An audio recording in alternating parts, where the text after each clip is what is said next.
The comic starts with the main character sitting in his room, watching an anime. Before he knows it, he is standing in front of a girl with fine golden hair and clear blue eyes. He wonders if she is a cosplayer. He asks her where this is and who she is, and she says that, as she had mentioned before, they are in heaven. Full stop. She tells him that, based on the results of the tests, he has been selected to go to another world. She tells him to listen carefully and tells him that she is Aphrodite, goddess of beauty. She tells him that she is his guide to the world that he is about to get sent to. He says that he doesn't understand, to which she says that that is a reasonable reaction and further explains that her job is to make sure that trash like him doesn't die in any other worlds. She says that it would just be easier to show him, and she asks him to think openly. He wonders if she had just called him trash. He says that he doesn't understand, but he decides to listen anyway, as he thinks that a text pops up showing that his job is a monster tamer. The goddesses think that is lame, and answers that in the world that he is being sent to, every person has a secret task to carry out according to their talents. She points out that the job of a monster tamer is a completely useless job. She says that it's fitting for someone who stays at home and plays games all day. That is a worthless job. The main character thinks about how the woman is so amazing on the outside, but inside, she is rotten. He tells her that he is not lame, that he is a high school student. But he thinks about the fact that it seems that this heaven and the goddess in front of him, and he can't deny his fate. He looks at the skull capsule and realizes that asking questions brings up an explanation. He wonders how to use that. The goddess tells him that if he can open the status and explanation by thinking about it, then maybe. Before she is able to complete her sentence, a capsule ball appears. The goddess says that the capsule ball is the most basic monster tamer ability. If you hit a monster with it, first stop, he says that before he does, he wants to try something with the ball and tells her that it's time to go. He says that before he does, he wants to try something. She seems confused but asks him to go ahead anyway. As she says that, she throws the ball at her, which surprises her. Before she knows it, her body is getting sucked up into the ball. He gets the ball back and says that the goddess is inside and has shrunk to the size of an eraser. She asks him to let her go, but he says that there are still things that he needs her to do. He thinks about how this situation is hard to understand, but however it may turn out, he has caught a goddess. The main character thinks about how he was suddenly summoned to heaven, and before he knew it, he had become a master tamer. He wonders what he should do from here, despite the fact that he doesn't have any clue as to where he is or what he's supposed to do. He thinks that it's nice that he had captured the goddess. He thinks to himself how the strongest goddess and the peerless road begins. As he's thinking about how he just wanted a short break, he turns around and realizes that the sun is shining blue, that the plants have begun to look just a little weird. He realizes that he was really summoned to another world and decides that for the time being, he'll just walk around. He thinks that if he follows this route, eventually, it will arrive at a city, but as he begins walking, he spots some monsters and wonders if they're goblins. He wonders what he should do if he should fight them. He opens up and realizes that it's a job that fights directly, and it seems that goblins usually appear in the early stages of games and things. He realizes that it would be the perfect subject to fight as a test. He looks up at his magic ball and realizes the goddess is still in there, crying herself. He wonders how he could get her out of the ball and realizes that he only has to think about his skills and status to use them. He decides to try the same thing. Before he knows it, the goddess jumps out of the ball and he tells her that it's good to see her again. The goddess looks angry and asks him why he did what he did. He says that he is sorry and that he didn't mean any offense. He says that it's not good to make too much noise here as he is worried about all the monsters that could be out there. The goddess seems confused and then realizes that he has seen a goblin. The goddess reminds him that she is a goddess and that she can fight him, and he starts to wonder if she is actually that strong. He asks her if she can drive off the goblin. He says that it can't be helped, and they will think about things before she is done. The goddess uses a blessing, and they both realize that nothing is happening. Before he knows it, the goddess and the goblin are fighting, and the goddess is asking for help. He thinks about how the goddess isn't that reliable after all, and that he is a monster tamer, and it would be weird if it was a class that couldn't even beat a slime. He realizes that he has nothing to lose by trying and kicks the goblin. They both look over the goblin, and he realizes that he won the fight. The goddess looks over at the goblin and thinks about how it is very cute yet very useless. She wonders what has happened to her. He asks Aphrodite not to feel so down. She asks him why he is calling her Afro and tells him that her hair is super smooth. She tells him that if he wants to call her something, he should call her Day. That, although she is rather reluctant, it is so much better than what he had called her. He looks at her and asks her why she couldn't beat that goblin, and she says that she had forgotten about this, but that a divine being's ability to display their true power is limited outside of heaven. She tells him that magic that turns all of creation into ashes, that's part of the reason why she couldn't use God's breath. He asks if she would use something that dangerous on just a goblin. She says that since he's a monster tamer, he can verify the status of the monsters that he catches and asks him to look at her status. He opens her status and she realizes that besides vitality, every other status was lowered. She thinks about how she has been trying to make a theory about what happened this time. He thinks that the cause of the divine protection that she has. He looks at something on the tab that says absolute domination and wonders what it is. He asks her how divine protections are different from skills. She says that it's hard to explain, but that skills are special abilities that are acquired and learned through effort, and divine protections are innate talents that you're born with. But that originally divine protections only appeared in a select number of people, such as great historical figures. She asks him if he has noticed that divine protection is the reason why monster tamers are said to be bad luck, that only basic races of monsters can be enslaved, and it's something that subverts this foundational rule. He wonders if that means that he could enslave humans too, and she says that of course he can, that even though she was a god, it was valid. He thinks about her, and apparently these abilities that he has received are something that he can only think of as a bug. She looks at something and wonders what's wrong with the status. He realizes that his status has gone up and wonders if maybe complaints are monsters that give an insane amount of experience. First, the goddess disagrees, and he wonders if it has to be something related to heaven that his level has risen to something crazy. The goddess says that it's thanks to her that Sauda's power has gone up, that the one who caught her, the goddess of beauty, would obviously have their level go up. He asks her why she has such a smug look on her face. She thinks about how Sauda's level rising is a bit of a silver lining in the dark cloud. He asks her what that means, and she says that they may be able to return to his world faster than expected. She tells him that he is a hero who was summoned to save Atelhide, that once he defeats the demon lord that was prophesied to revive in this world and save humanity, he could return home to his original world. She says that that's the rule she had pushed him into this world with. He thinks that this is the first time he's hearing about this and asks if the demon lord isn't in the world. The goddess says that's true, but not to mention that his revival is just a matter of time. She says that to prepare for the demon lord's revival, the divine beings are now sending heroes from Earth like him into this world one after the other. He asks if that means that there are even more Earthlings that have been sent there. That in that case, if he supposedly defeats the demon lord and returns to Earth, his monster tamer abilities would disappear. The goddess says that that is not the case, and in his case, his abilities would transfer over. Once he can receive an ability, even gods cannot remove it. He asks if that means that he can bring the things that he captures with the capsule ball back to Earth. She says that he can, but that other divine beings will monitor him to make sure he doesn't abuse his powers. He says that he has already decided that his goal is that he will be living there.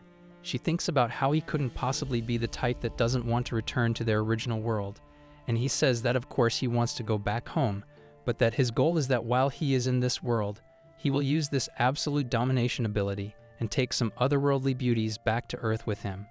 She thinks about how they have no intention of living in a world without anime, games, or air conditioning, but that will only be after he can build his ideal harem here. The goddess thinks that something like that isn't ethically acceptable, and as a god, she will not stay silent. He says that until he can construct the greatest harem there, he has no intentions of defeating the demon lord. The goddess asks if, in order to return to heaven, he should be cooperating with her plans. That if he doesn't defeat the demon lord, she can't return home to heaven. She says that although it can't be helped, and although she is reluctant, she will cooperate and help in building his harem. He thinks about how with just him and a goddess, the harem project has just begun. The chapter begins with the goddess saying that she's glad they were able to get a large amount of experience, but she feels that his status, other than resistance, is low. He asks her if master tamers are a total bust.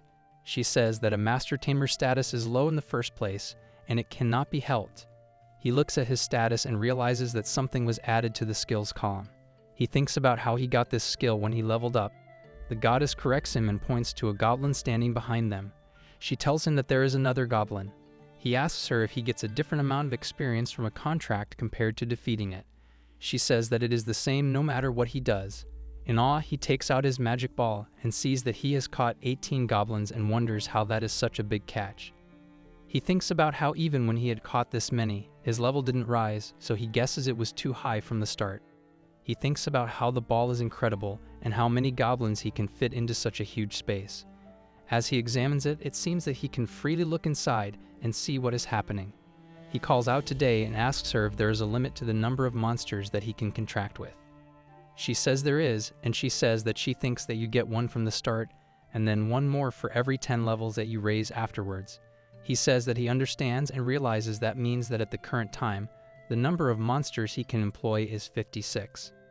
He wonders if his specs are already cheat class. He thinks about how he doesn't have any trouble during battle. That means his level is way above that of his area, that even if monster tamers have such low starts, he was able to knock over goblins with a simple kick just from the beginning. He thinks about how that reminds him, and he begins to wonder if these goblins will listen to him properly. He says that although he had got them pretty forcefully, was there an effect on it? She says that in that case, there is nothing to worry about. Monster tamers can freely command the monsters they contract with. He thinks about how she is talking like it doesn't concern her, but maybe she's just not aware of it. He thinks about how if that is really the case, he could do anything towards the goddess, all kinds of erotic things, to his heart's content. He thinks about how this is a good chance, and he should surprise her a little. He tells her that they should do a trial. He thinks about how this goddess of love and beauty would never obey an order like that. But he asks her to spin in place. Just as he says that, the goddess begins to spin around. The goddess asks him what he's doing, and he says that it was just a test to see if he could make orders. He asks her if that was a weird one, and she says that she will forgive him this one time. She says that it couldn't be that he could possibly have intended to issue commands towards her. He says that she has the kind of knowledge that even though she is a goddess, she doesn't know. He looks up at something and wonders if it is a flag. The goddess gets angry and asks if he's listening and says that she had told him that she would help him make her harem, but that she would also not mention anything about becoming a member. He thinks about how it is true that the goddess is peerless, but that deep inside she feels more like a friend than anything. For her to be in his harem somehow feels wrong. He thinks about how in any case he had gotten a little carried away, and that he will reflect on his actions. The goddess begins to wonder when they will arrive at the town, and she asks if she can just stay in the ball for the time being. Sauda asks her what happened, and that it seemed to him that she really hated the ball. She says that that is true, but that after she thought about it, it would be much more comfortable in the ball, that she won't get hungry, and that there is nothing to stress over.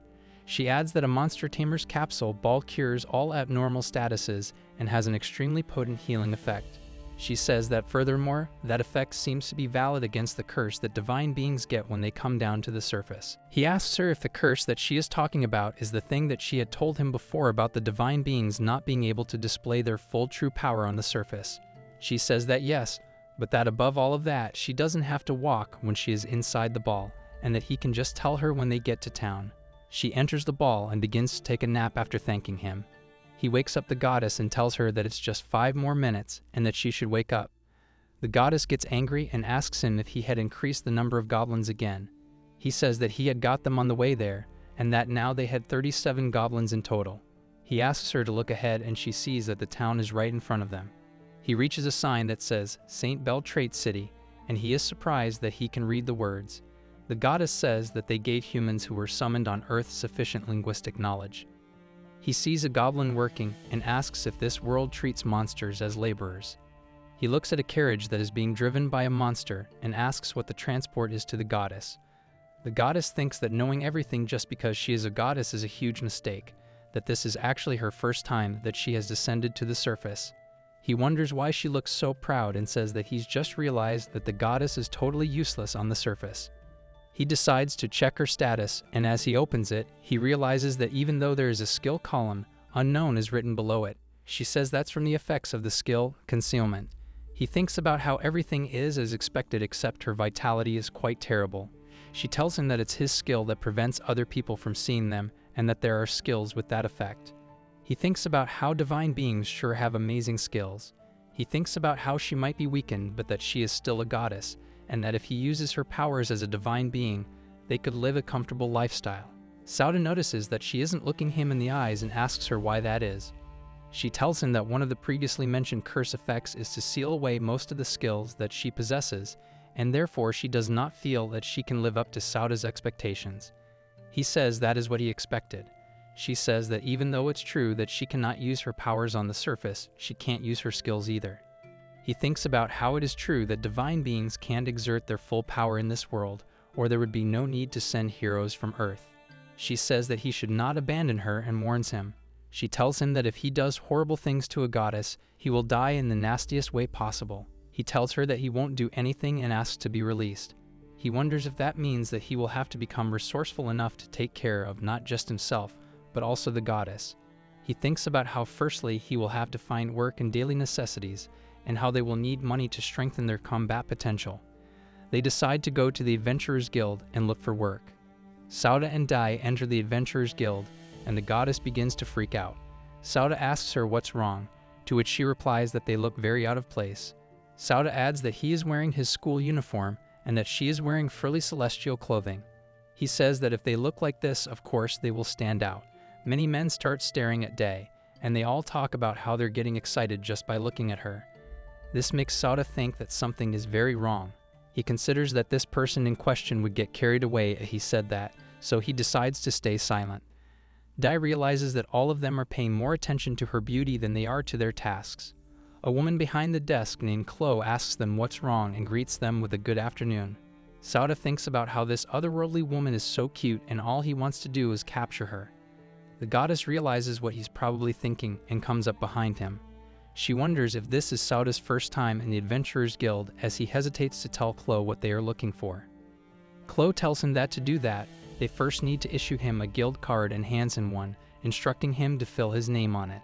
He tells her that it's their first time in town. As he writes down his name, he realizes that not only can he read, but he can also write. He finds it weird.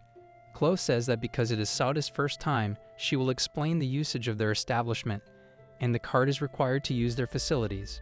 She advises him to be careful with it. She says that, to put it simply, the Adventurers Guild is an establishment that provides adventurers with quests issued by the country or individuals. These quests range from monster subjugation to searching for lost kittens. Freya adds that as he accumulates achievements and raises his ranks, the number of requests that he can take will also increase. He asks her how the ranks would increase. She tells him that this guild has a system where only those judged to be suitable will rank up. The goddess thinks about how that is loose. Chloe guides them over to the guild board and tells them that no matter how many achievements he gets, if the guild management does not approve, he will never be promoted. Chloe tells him that he can accept a request by bringing a posting on the board to the reception desk and asks him to look for something that he wants to accept. He looks at a few, and as he is still searching, Chloe tells him that he is expected to tear off parts of the defeated monster and then bring them back. She tells him that if he has a wolf quest, he is required to deliver the wolf's fangs to the guild. He thinks that for now, instead of defeating them, he wants to make friends with any monsters he comes across. Therefore, he thinks that this time, a search quest would probably be better. He looks at a medicinal grass request and accepts it. Chloe tells him that the particulars of this quest are written in a pamphlet, and since this is his first time registering at the guild, he can take the beginner's support set as a gift. They leave the guild and think about how they have to get assistance from the country. The goddess tells him that there is no point. She asks if they are planning to go far away and confirms that their destination is the Kasser Forest. He tells her that she is right, but that he thinks they should go deeper. He asks her to think about it, that if he could use monsters to collect medicinal grass and other people saw them, they would definitely get in trouble. It would be terrible if their precious goblin friends were subjugated. She says that she understands and adds that she is terribly tired from all the walking. She asks if she can take a break inside the ball, and Sauda agrees. He thinks about how they've come so far, and everything should be alright. He brings out the capsule ball and releases all the goblins. He thinks about how 37 goblins make up the entirety of his current war potential. To be accurate, there is one more good-for-nothing goddess as well. He reflects on how even though they are goblins, they're pretty impressive when there are so many of them. He asks them to listen up and tells them that from now on, they will have to collect the medicinal grass item depicted in the book. He instructs them to bring whatever they find to the root of the tree he is standing next to. If they come across any humans other than him, they should quickly run away without fighting. He tells them to begin, and they all run away. He thinks about how they set off energetically, but wonders if his message was transmitted properly. His goal is to make a killing through human wave tactics, and he asks them to do their best. He's a little anxious, but he knows that they can do a lot more than he could do by himself. As the goblins are picking the medicinal weeds, there are creatures behind them whose eyes are glowing in the dark. When Sauda checks back on the tree to see how many items the goblins have collected, he thanks them and tells them that these are many for him. He thinks about how even when he has been looking for 2 hours and still got nothing, it seems that field instinct seems important. He thinks about how he still managed to catch 15 more goblins in exchange. He thinks about how it's time for him to return, but there are still many goblins that are not back, and he thinks that that is good enough. He hears something from the branches and thinks that the goblins have come back, but suddenly wolves emerge. He thinks that maybe it was the worst that had eaten his goblins, and he thinks that that is unforgivable, and they must be punished. The wolves begin to surround him, and he counts and realizes that there are 5 of them. He thinks that if it is a matter of numbers, then he is superior and releases all the goblins from his ball. All the goblins and the wolves begin to fight. He thinks that it looks like the wolves have more physical power than his goblins too, but the goblins have intelligence. Goblins who coordinate with each other are far stronger and will probably win in the end. Finally, the fight is over, and the goblins have won. He looks inside his sphere and sees that he had gotten 5 wolves, and thinks about how indeed wolves do eat goblins. They wonder if they will still be wolves' food. He thinks about how he needs to find a solution. He gets out the goddess and asks her to carry one of the bags, and she begins to question why she has to carry it, saying that she is the Dai. He tells her that if goblins help them, they will stand out in this city, and this is one way to defeat the demon lord. Kama tells her that the amount of monsters that he got is quite a lot, but his level is still the same. He tells her that he had gotten worse skills, and that there are also skills that acquire as the number of contracts increases. He notices Monster Merger at the end of the tab and wonders if that is a skill to combine monsters into new monsters, and thinks that he probably knows how. He thinks about how he will make sure of it tonight, and they return to the guild. He places down a bag and is told that his quest reward is 40,000. He thanks her, and Chloe thinks about how Sauda is amazing. She tells him that to be able to gather that amount of herbs in just a day and a half was the most adventurous thing she had ever seen. That if he manages to find 1 herb in a day, it is already an amazing job. Sauda tells her that it is not a big deal, that the one who collects them is not him but his goblins. He does not tell her this, but her praise made him happy. Afra turns to Sauda, and Sauda asks her how much 1 call is worth in yen. She tells him that it is more or less slightly over 1 yen. He says that that means that today his earnings were more than 40,000, and Dai says that it's good money. They both decide to leave and find an inn to stay at. They get a room in an inn, and Dai begins to wonder why the room looks so old and tells him that there are better inns out there.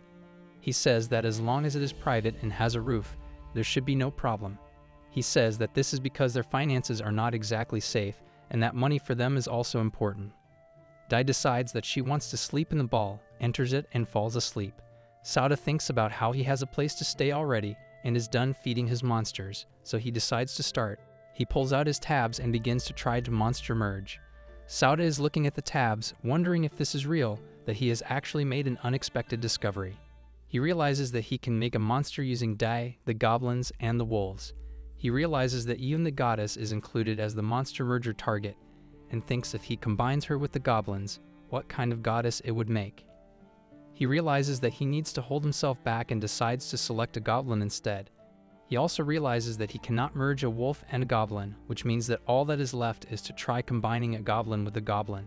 The system says that this is possible and will make a goblin a light. He thinks about how the status went up with this and that they don't have to lose a wolf. He thinks about how combining a goblin with a goblin makes a goblin a light, so he should do it. He discovers that goblin elites can still evolve further and turn into a goblin king. He thinks about how because there is an upper limit on the number of monsters that he can have, he should be proactive in using evolution and combination. 20 minutes later, he has 42 goblins, 1 elite goblin, and 10 goblin knights.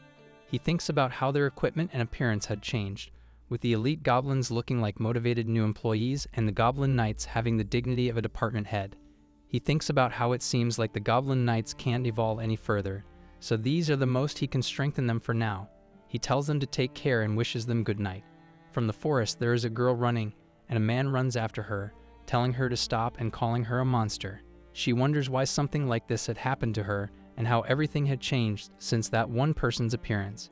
The man keeps shouting that this isn't good, and if this keeps up, they are going to end up getting killed. The other one questions why the drug isn't working as the girl keeps running, and they realize that they don't have a choice. The man says that they don't know what they'd say if they damaged the precious merchandise, but that it's better than letting her escape. He tells the other men to let loose their arrows, and they all begin firing. One of the arrows goes through the girl, and she falls off a cliff, shouting for help. The chapter starts with the goddess and Sauda out and about. The goddess asks him where they are going and wonders if Kizer Forest is the other way. She wonders what the purpose of going out is. He tells her that there is a place he wants to visit first. She asks if it is the guild-approved general store, and he confirms it. They both stand outside, and he tells her that he had heard about it from Chloe, and that authorized stores have tax exemptions for adventurers, so they can buy their goods for cheap. He tells her that they are going to need various things from now on.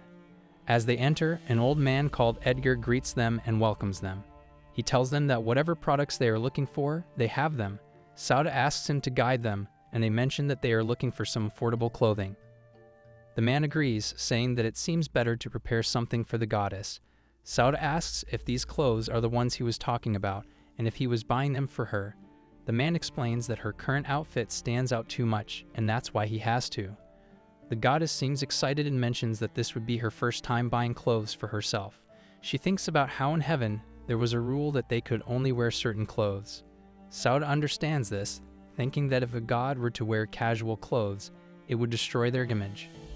The man guides them to the equipment corner, and they walk toward it.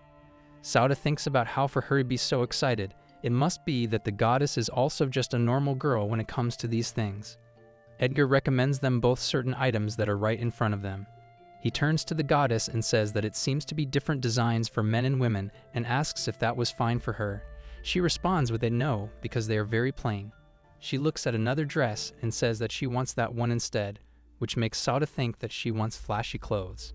He looks at the price and realizes that it is very expensive. He tells her that they are there to buy clothes to avoid standing out, so what's the point if she buys another flashy outfit? The goddess says that it doesn't matter, that it is a matter of pride. As the goddess of beauty, she cannot compromise on her appearance. Sauda thinks it can't be helped, and he will flatter her a bit and try to persuade her. He tells her that she is already too pretty, and clothes that are a little plain are perfect for her.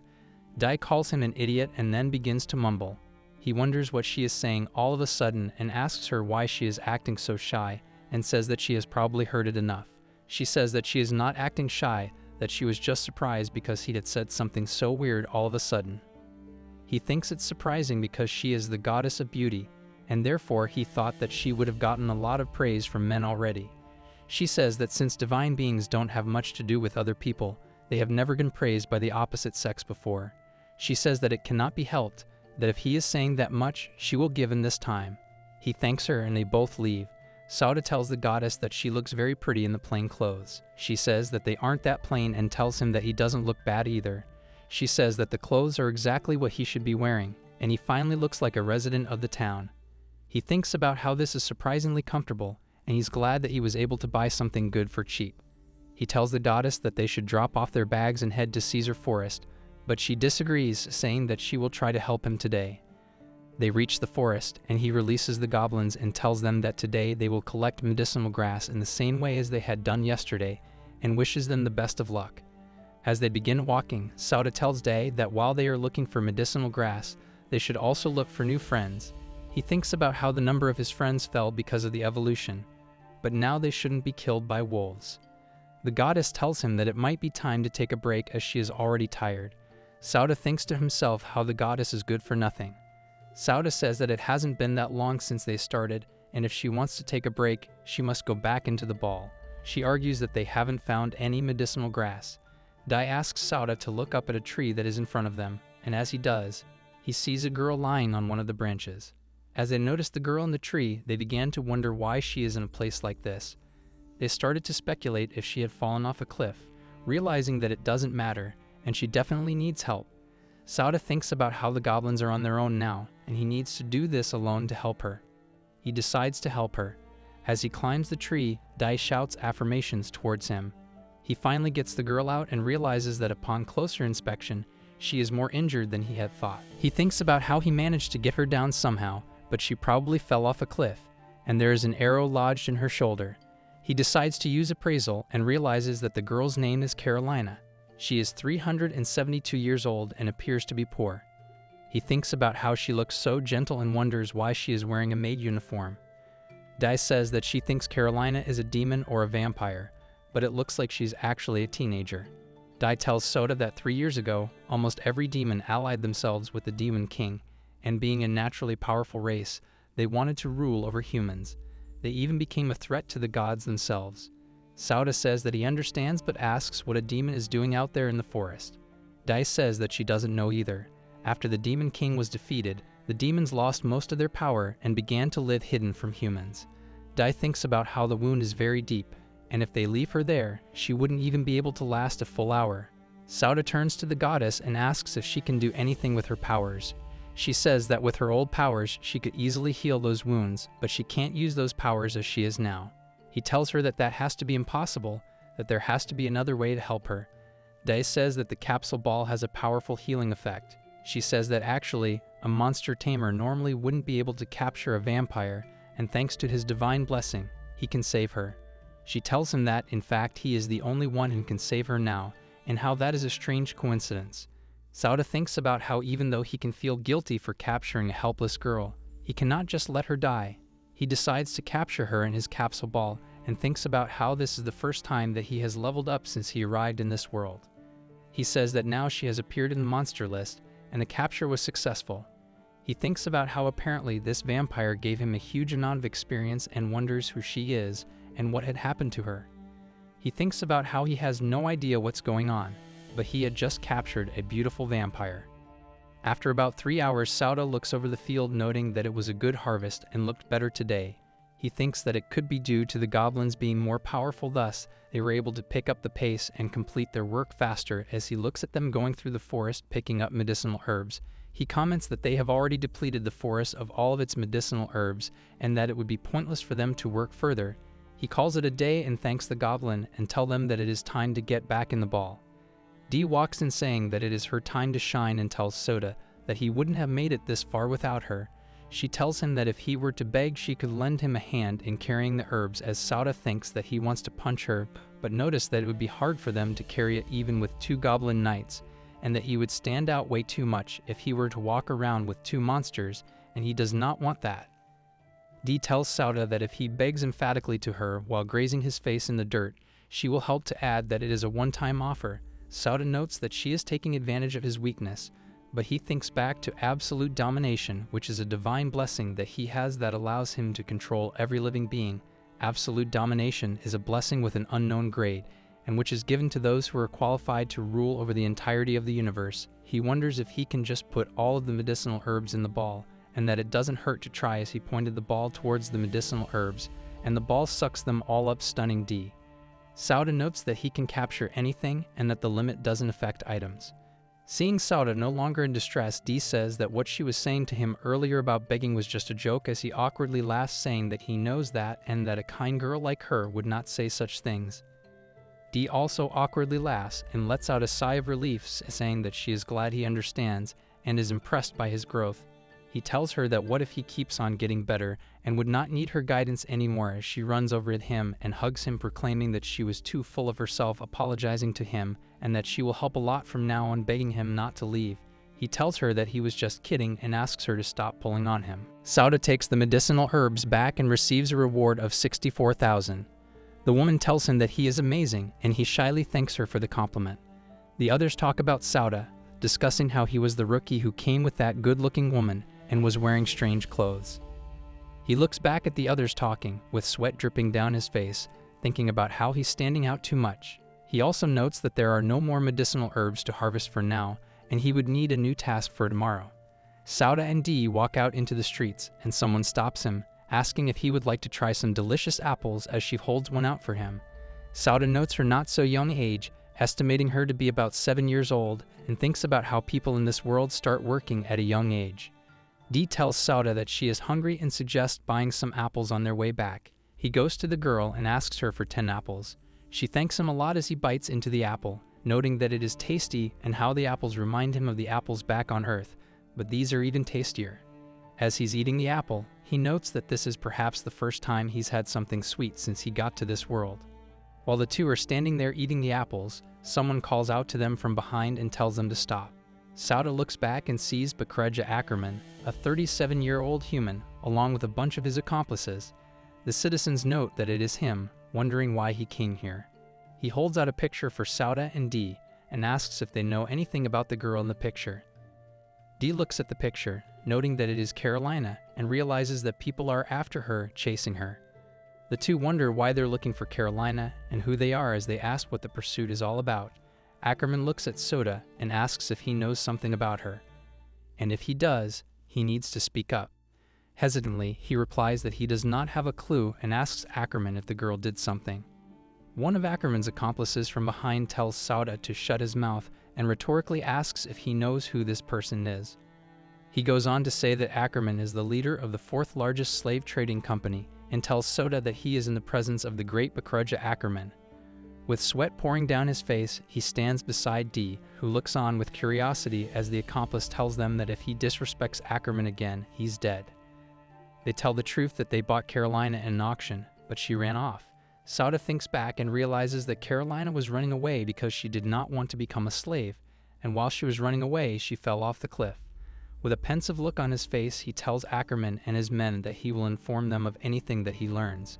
As he walks off, Ackerman tells the two that if they lie to him, they themselves will be turned into slaves.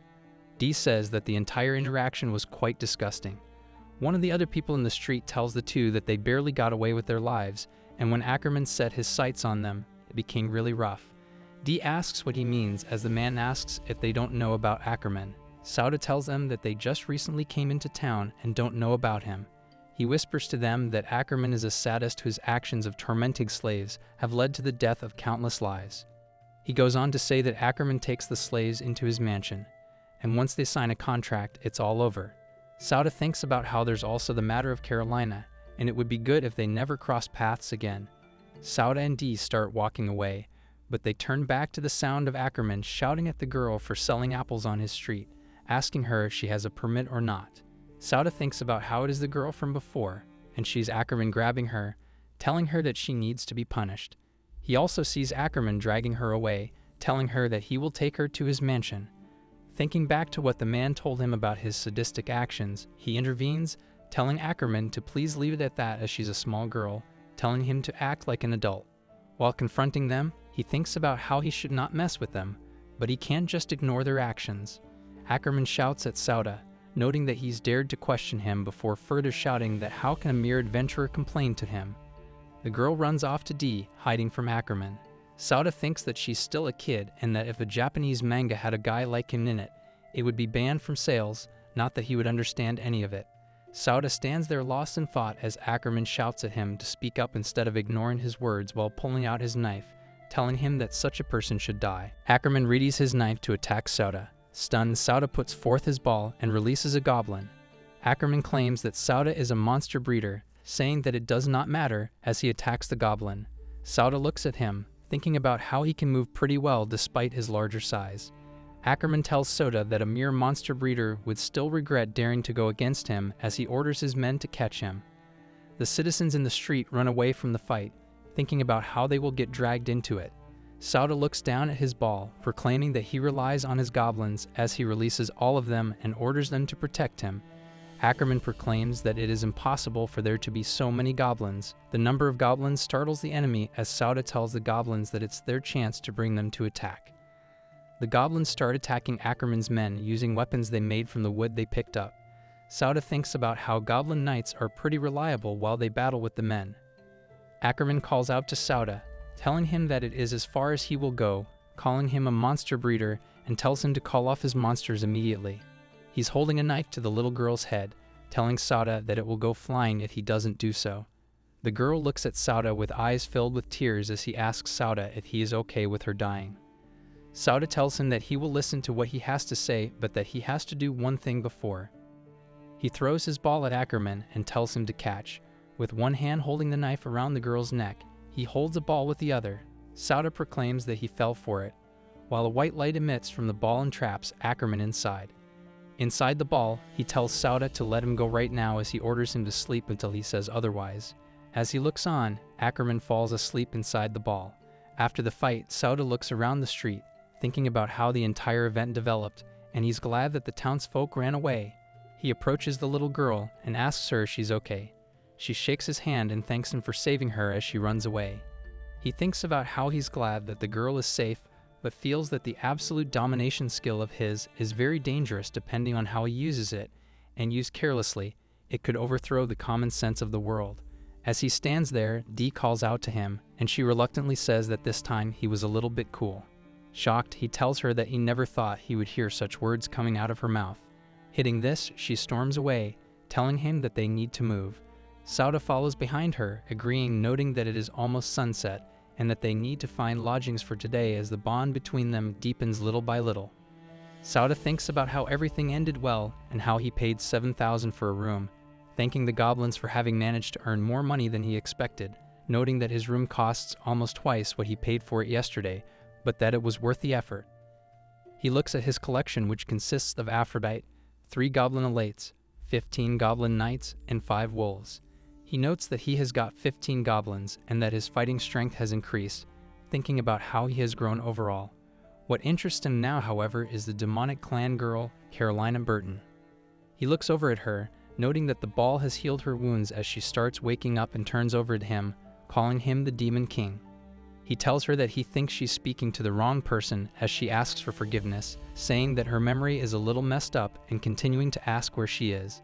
He tells her that they're at an inn in St. Belltown, and that he brought her here because he found her unconscious in the forest. She tells him that she slightly remembers saying that the person who lured and saved her from that tree was him, and that she wasn't aware then that she can't remember him apologizing for her rudeness. She sits tall on the bed as she introduces herself as Carolina Burton, telling Sauda that he can call her Carol, as that's what her close friends call her. She asks for his name. He introduces himself as Kazugaya Sauda. She tells him that she has something that she wanted to talk to him about, asking him if she can serve him. Sauda seems a bit confused as she apologizes if she seemed rude, but tells him that when her race lost their powers, the human race advanced and the demon nation was driven out. If they found a demon that is hiding, they would sell them to nobles, and even though she is out of there, she has no place to return to, which is why she wants to be on the side of Sauda. She would want to help with his chores. He tells her that he doesn't have money for a maid. She quickly tells him that she is not asking for payment and that she has total confidence in her fighting skills, which would make her useful if she was taken on a mission. She can also help him get money. Sauda looks at her stats and notices that her status is quite high, which matches what she was saying. He looks over at her profile, saying that she is a vampire with a level of 173, 433 health, 310 STR, 388 MP, and 357 mana. Her skills include fire, wind, water, and light abilities. He also thinks about how if he went alone, he might meet dangerous things. He tells her that he understands. Sauda goes on to tell Carol that he has no reason to reject her. She thanks him for calling him master. Again, confused, she tells him that he is now her master, and she will call him master. He tells her that she can call him master. He thinks about how it is amazing, and he never thought he would get a free handmaiden. He also thinks about how she called him master. She tells Sauda that if he needs anything, he can just say it. As if it is for her master, she can do anything. He asks her if she can do anything. She says that she will do anything for her master and gives herself completely. Sauda stands there lost in thought, thinking about how it is getting quite bad, noting that he could do anything with her in that bed as his heart races thinking about it. Dee Anderson enters the room, dressed strangely. Sauda asks her why she is dressed like that. She looks at Carol, noting that she's awake as the demon and the deity have a direct encounter. Carol moves back on her bed, pointing at Dee with fear on her face, and asks why there's a goddess here. Sauda asks Carolina if she called Dee a goddess and how she knew her real identity. Carol had felt the power of Dee, so she tells them that the gods and demons are two sides of a coin, they're opposite races, and they can feel each other's presence. Sauda knows that it is true and thinks back to when he first saw Carolina. She was also able to deduce that Dee was a goddess. Sauda tells her that since she was already able to tell that Dee was a goddess, he introduces her as Aphrodite to Carol.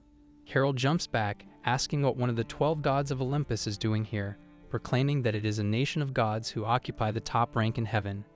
Dee tells her that it is true.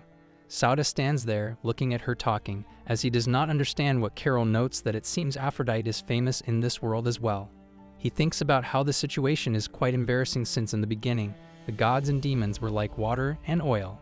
He thinks about how he's going to manage to explain the situation and how he is going to tell Carol that he intends on defeating the Demon King. He calls out to Carol, trying to explain, as she says that she already understood, saying that Sauda is on a mission to defeat the Demon King, telling him that it is okay and that she will help him in any way she can. Sauda tells her that he counts on her, and she excuses herself, asking if she can use the bathroom. Sauda shows her to the bathroom, telling her that they have warm water here as she thanks them.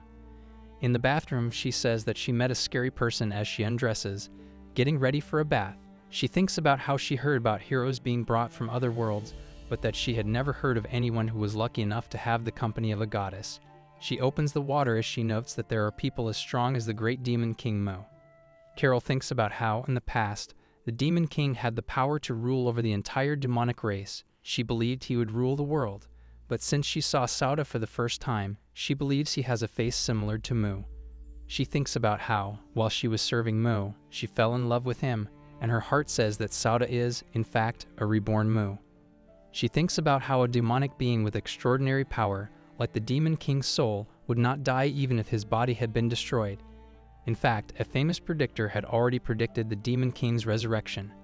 If her prediction is right, the power and will of Mu will grow inside of Sauda, and he will rule Atelhaid once again. As she lies in the bathtub, she proclaims that she will serve him once more as she served him before, thinking about how serving him one more time feels like a dream. Sauda thinks about how he needs more money now since he has more friends and heads off to make more money, thinking about how it is possible that Ackerman's men are still around and how he should mainly have Carolina live in the ball for now. However, if he runs out of herbs soon, he wonders what he would do. He overhears some adventurers talking about how there was a lot of rain in the Zumeria swamps. Yesterday, due to the rain, a lot of monsters spawned there. He hurriedly runs over to look at the quest board as he finds 3 quests on there. Sauda has the option to pick between a subjugation quest that is a G rank and which requires him to defeat 5 light mushes with a reward of 5,000. Another subjugation quest also requires G rank and will have him defeat 2 amoeba slugs, also giving him 5,000. The last quest is a collection quest that requires medicinal mushrooms and will reward him 6,000. He looks at them, noting that none seem too bad, and since they're all in the same area, he can take all of them at once. He arrives at the swamps and looks around, noting that there is no one there as he spawns both Dee and Carol out of his ball. Carol notes that his ability is amazing as she thinks about how the blessing of absolute domination, which can control all races, is too powerful for a human to have. Sauda asks her if she said anything, and she quickly says that she has nothing to say, while Dee calls out to him, telling him that there is a mushroom monster. The 3 encounter a light mush, level 2, with the vitality of 21, strength 11, magic 11, resistance, and the paralysis powder skill. The monster charges at him as he tells Carol that he wants to see how well she can fight and asks if he can leave the monster to her. He adds that it would be great if she could neutralize it without killing it. She tells him that she will deal with it as she hurries towards the monster, proclaiming that she has to show the best to her master. The mushroom uses its paralysis powder on her as Sauda thinks that he should not have let her fight something that he has not seen before. Carol stands before him, using her wind magic to blow away the spores, and then flips over the mushroom, landing behind it and knocking it out with a swift kick to the back. She looks back at him, asking if that is all right. He gives her a thumbs up, telling her that it is perfect, and praises her, commenting that it seems that he can leave the fighting to her. She profusely thanks him. Dee stands a little further away, looking at the 2 moping, and starts flailing her arms, saying that from now on she will do her best. Sauda starts walking away, telling them that they should go finish the rest of their quests as well. Sauda tells Carol and Dee that for now, they will focus on the collection of medicinal mushrooms. They will use the same trick that they used on the medicinal herbs, but this time, the 3 of them will split and work in teams as the goblins won't be able to efficiently move with just one command. He goes on to say that he wants them to partake in the monster subjugation at the same time and asks if no matter what happens, will they still be able to give out orders. Carol looks at all the goblins that Sauda has summoned, asking how many monsters he has captured, and commenting that he has too many. He asks her if it is really amazing, since he did not have anything to base it off of and did not realize. Carol tells him that it is, and that even the best monster breeders are said to have only 3 monsters at most. Dee comments that it is obvious and that having a goddess like her can net a lot of experience points, and she does not think she has to work any further than that. Sauda and Carol look at her, wondering what she's so smug about. Sauda then splits the teams, telling a group of goblins along with a wolf that they will be under Dee and Carol's command, and that no matter what happens, the goblins must protect them with all of their strength. After about 10 minutes, one of the goblins hurries back to Sauda with some medicinal mushrooms. Sauda notes that he would like to continue collecting the mushrooms, but before that, there's something else he needs to do. He looks down at his ball, and someone's inside it. Ackerman, the slave trader. Ackerman stands there, confused and wondering where he is. Sauda notes that he ordered Ackerman to sleep inside the ball as soon as he was captured, so their last interaction just happened for him. As Ackerman looks over at Sauda, cursing at him, Sauda suddenly summons the light mush and orders it to use numb spores. The spores paralyze Ackerman.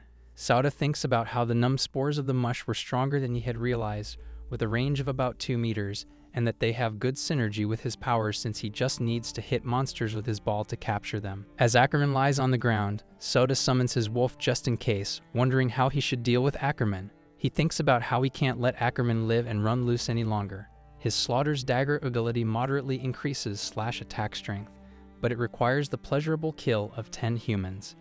Ackerman looks up at Sauda and pleads with him to kill him already, as he'd rather die than survive in misery at the mercy of a brat like Sauda. Sauda compares Ackerman's pleas to that of a female knight surrounded by orcs, and never thought he would hear this old man ask to be killed. Sauda thinks about how he doesn't want to kill Ackerman but can't let him get away either. He tells Ackerman that he should be at ease because he won't do things like Ackerman does. Ackerman asks if Sauda is letting him go, but Sauda clarifies that he won't let him go or kill him. Instead, he will reincarnate him. Ackerman asks what Sauda means, and Sauda uses his device to select Ackerman and reincarnate him as a werewolf.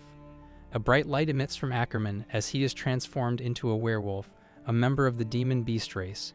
He is at level 1 with a vitality of 80, strength of 115, magic power of 55, and mana of 40.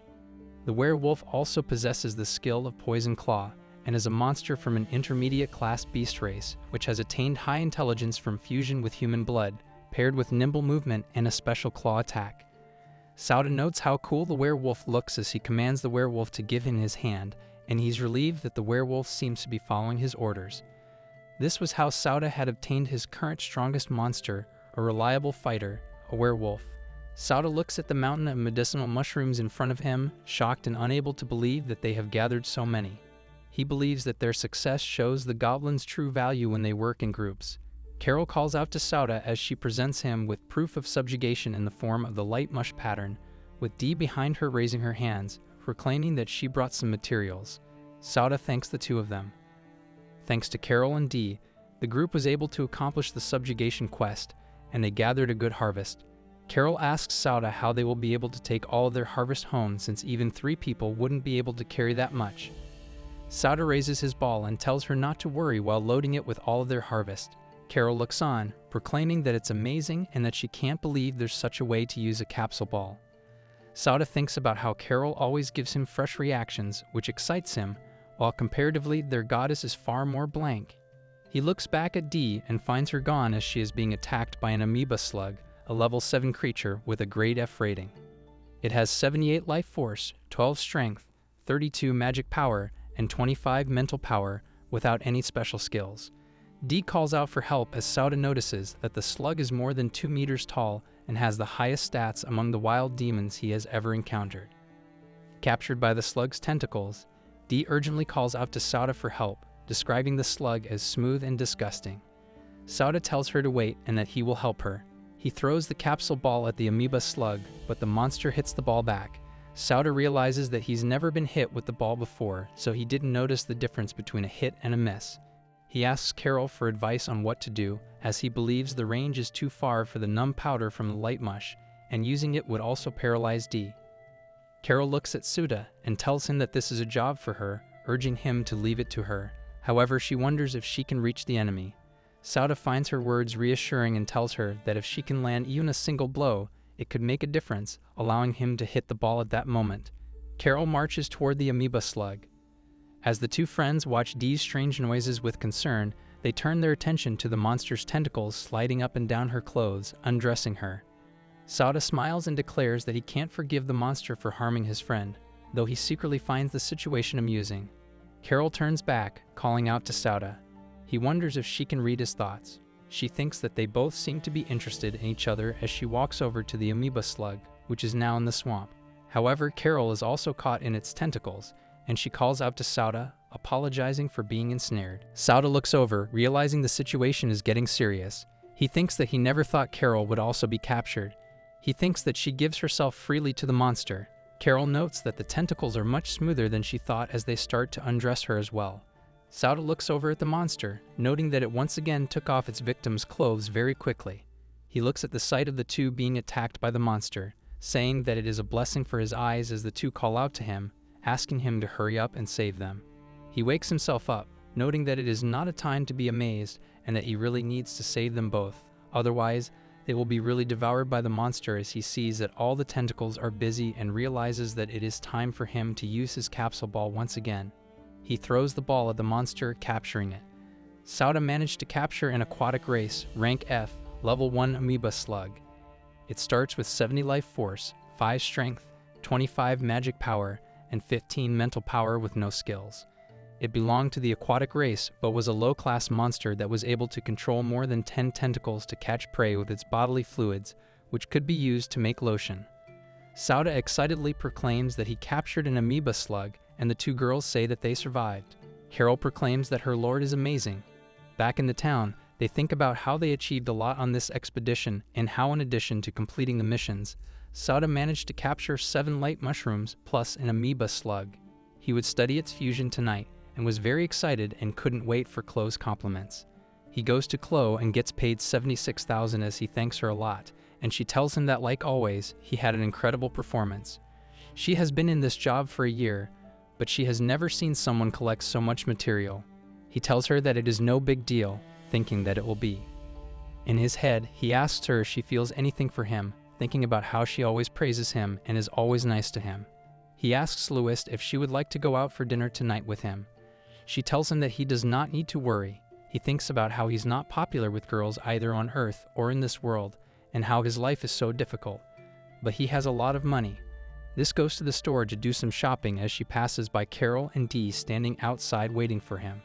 He looks back at Carol and asks her if she would like to buy something, that there must be a lot of things she needs day to day, and if there are, she can tell him.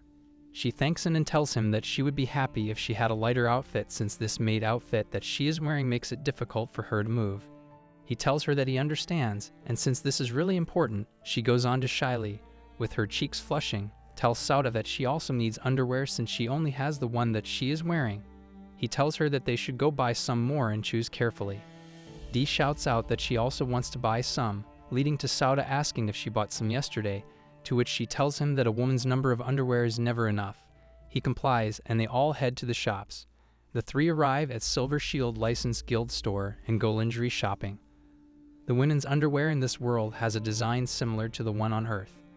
According to a story that Sauda had heard from a guild storekeeper the other day, there is a material on this world similar to rubber, making it easy to manufacture.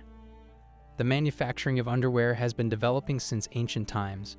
For someone like Sauda who likes particular underwear, the conditions of the underwear in this world are very favorable for him. But the most important thing for him is being able to see the underwear in a familiar design. He looks over at Carol and Dee talking about underwear. Dee looks at one, calling it cute, while Carol proclaims that she wants something a little more mature. Dee prefers cute designs with bright red colors, while Carol prefers sexy designs in purple. Sauda walks over to them, unable to decide which one is better. Dee quickly turns to him and asks why he came here and tells him to go out. Carol says that she doesn't really mind. Outside the lingerie shop, he thinks about what he could do to pass the time. He looks over at some swords and thinks about how the Goblin Knight's weapon is only a sharpened wooden club and how strengthening the weapon would also make his fighting skills increase greatly. He enters the shop and asks the person there whether they have a weapon that even a beginner could wield. The man tells him that their shop has it in a way, but he doesn't recommend the item. He goes on to say that their shop is not a shop that specifically sells weapons and such items. The weapons they sell are very few, and they couldn't even care for them if they weren't sold.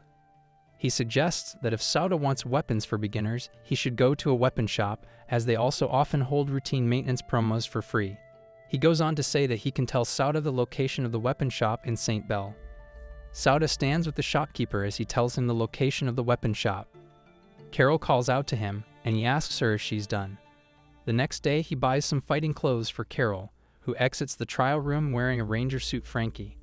This suit allows people to move more easily, with leather boots rank F, which slightly increase attack power. She asks if it's okay for him to get such an expensive item for her, and he tells her that the cost doesn't really matter, and since she worked hard, she deserves it. She thanks him. However, Sauda has ulterior motives as well. He looks over at the dress on Carol and likes how it looks. He thinks it's a perfect fit for her. Dee calls out to him from behind, saying that Carol's clothes are more expensive than hers, and she shows him the price tag of $9,000. He tells her not to say that, and that he would buy her equipment on another occasion. She says that they are just promises. The two exit the shops, and before they head back to the lodgings, they stop by the weapon shop the shopkeeper told him to go to. They enter the shop close to the location the shopkeeper told him about. Carol and Dee tell Sauda that it would be better if they didn't go into the shop, and it would be better if they instead visited another shop. From the outside, it looks like a boarded-up hut, which had a sign that read, "Weapon Shop Crimson Double-Edged Blade." As the three stood there, Sauda thought about how he was sure some rude and eccentric old man managed the shop. The shop was closed anyway, so they couldn't enter, and he wondered if there was another shop. Out came Seal Alterod, a gnome who was 13 years old. She proclaimed that the sun that she hadn't seen in a long time felt so dazzling. The trio were shocked to see her. She looked at them and asked if they wanted to buy anything. Sauda told her that he would and asked if she runs the shop. She told them that it's true. She is the owner of this weapon shop Crimson Double-Edged Blade, and her name is Shiel Alterod. Moreover, Shiel Alterod asks Sauda-san about how she can cater to him.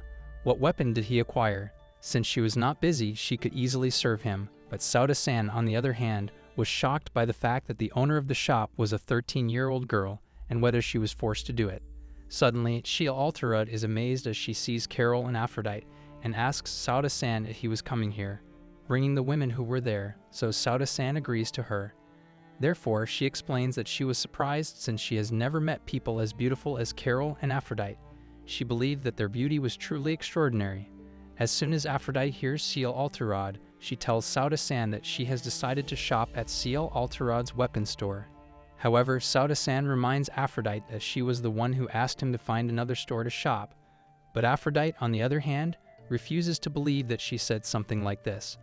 Moreover, Aphrodite continues to explain that she never thought that Shiel Alterod would be so surprised at her beauty the first time she met, which shows that she has good taste. Therefore, she surely has good abilities as a blacksmith. Both Sauda-san and Shiel Alterod are confused as the things Aphrodite talked about had nothing to do with Shiel Alterod's abilities as a blacksmith. Furthermore, Shiel Alterod welcomes them into her shop. All three of them were amazed as the shop looked chaotic from the outside, but is nicely organized from the inside. Moreover, Sauda-san continues to compliment the shop, saying that it is more like a specialty shop, as it is simply amazing, and the choice of weapons here cannot be compared to those at the department store. But because there are too many options available at the shop, Sauda-san is confused about which one to use. Moreover, Shiel Alterod urges if it could be the adventurer lord as she continues to ask him if he is not used to using weapons. Therefore, if it was possible, she could give advice on weapons for beginners. Hence, Sauda-san urges her to please help. But he clarifies that it was not him who wanted to buy the weapon. Shiel Alterod is a little confused, but she understood. Hence, she asks Sauda-san if he was looking for a weapon for the Goblin Knight. Therefore, she asks Sauda-san to forgive her as she did not have any experience in choosing weapons for monsters. Therefore, Sauda-san asks her if there are any monster tamer customers. Shiel Alterod continues to explain to him that it was rare for people to buy weapons for their monsters since the number of monsters who could wield weapons was very low. Which was true, as Sauda-san explains that among all the monsters she had encountered, the only ones that could use weapons are the Goblin Knights. He had seen goblins in cities and in forests. but he had never seen their evolutionary form, namely elite goblin or goblin knights, and as long as there were no monster merging skills, it looks like taming a monster that can use weapons will be difficult. Therefore, Sauda-san explains that he wants to try one of all types of weapons first and asks her to show a cheap beginner's weapon. The first weapon Shiel Alterud showed was a bronze sword, rank F, price 6,000 call, and it is a choice for novice adventurers. Then there is a round shield, rank F, price 3,000 kernel. The wooden shield is lightweight and easy to use. Then there was a bronze mace, rank F, price 5,000 coal, the bronze mace of choice for novice adventurers. Sauda-san was amazed to see so many choices. As the goblins equipped the weapons, they became more like knights. Therefore, Sauda-san realized that this was it only if he could arm all the goblin knights. Therefore, they could develop into an unrivaled army of knights. Hence the price is also acceptable, so this is it. Sauda-san wanted each one of these weapons, and for the round shield, he wanted one. Shiel Alterud was happy to make the sale as she thanked Sauda-san. Moreover, Sauda-san urged that on tomorrow's expedition, he will find out which weapon is suitable for the goblin knight. Moreover, Shiel Alterud on the counter asked Sauda-san to fulfill one last step, which was to write his name on the customer card. This card will be responsible for weapon maintenance free of charge, hence she asked him to bring the weapon back to the store whenever it felt like its durability has decreased. Moreover, Shiel Alterud asks Sauda-san to visit again. Sauda-san appreciated Shiel Alterud's services. Moreover, as the night approaches, they head back, and they were glad it was time for a break since they all were tired.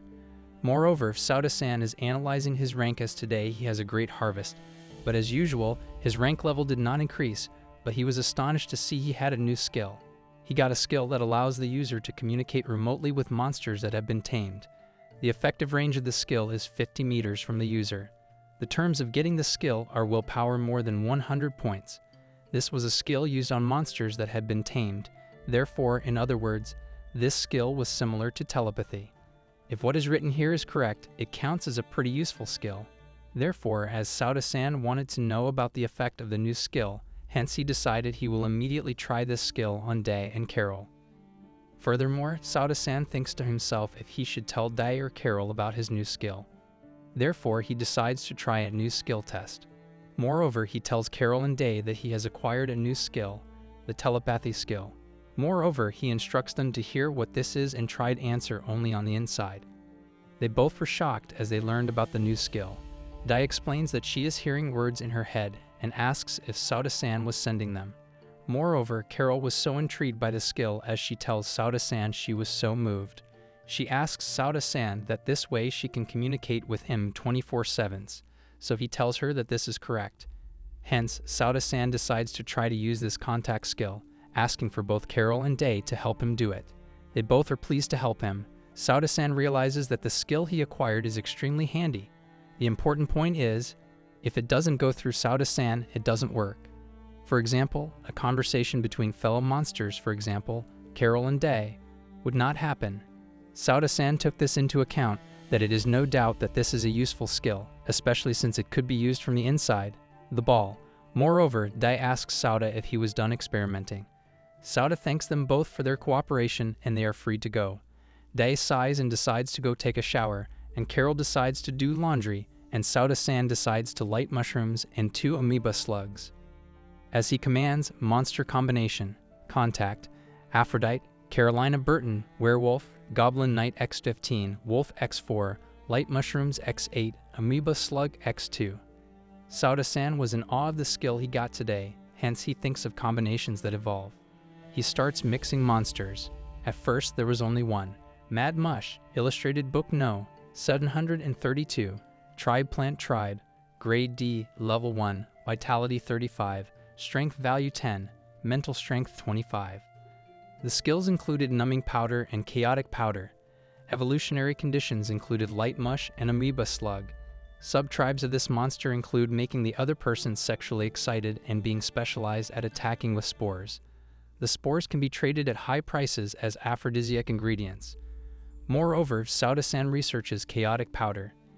It is a Grade D long-range attack, which puts a specific opponent in an estrus state. Sauda-san did not know that there was such a thing as an estrus state, so he is adamant about verifying it. a command shows up that says, "It can evolve into the following monsters. Do you want to proceed?" Therefore, Sauda-san decides to first mix them, and then Mad Mush was summoned.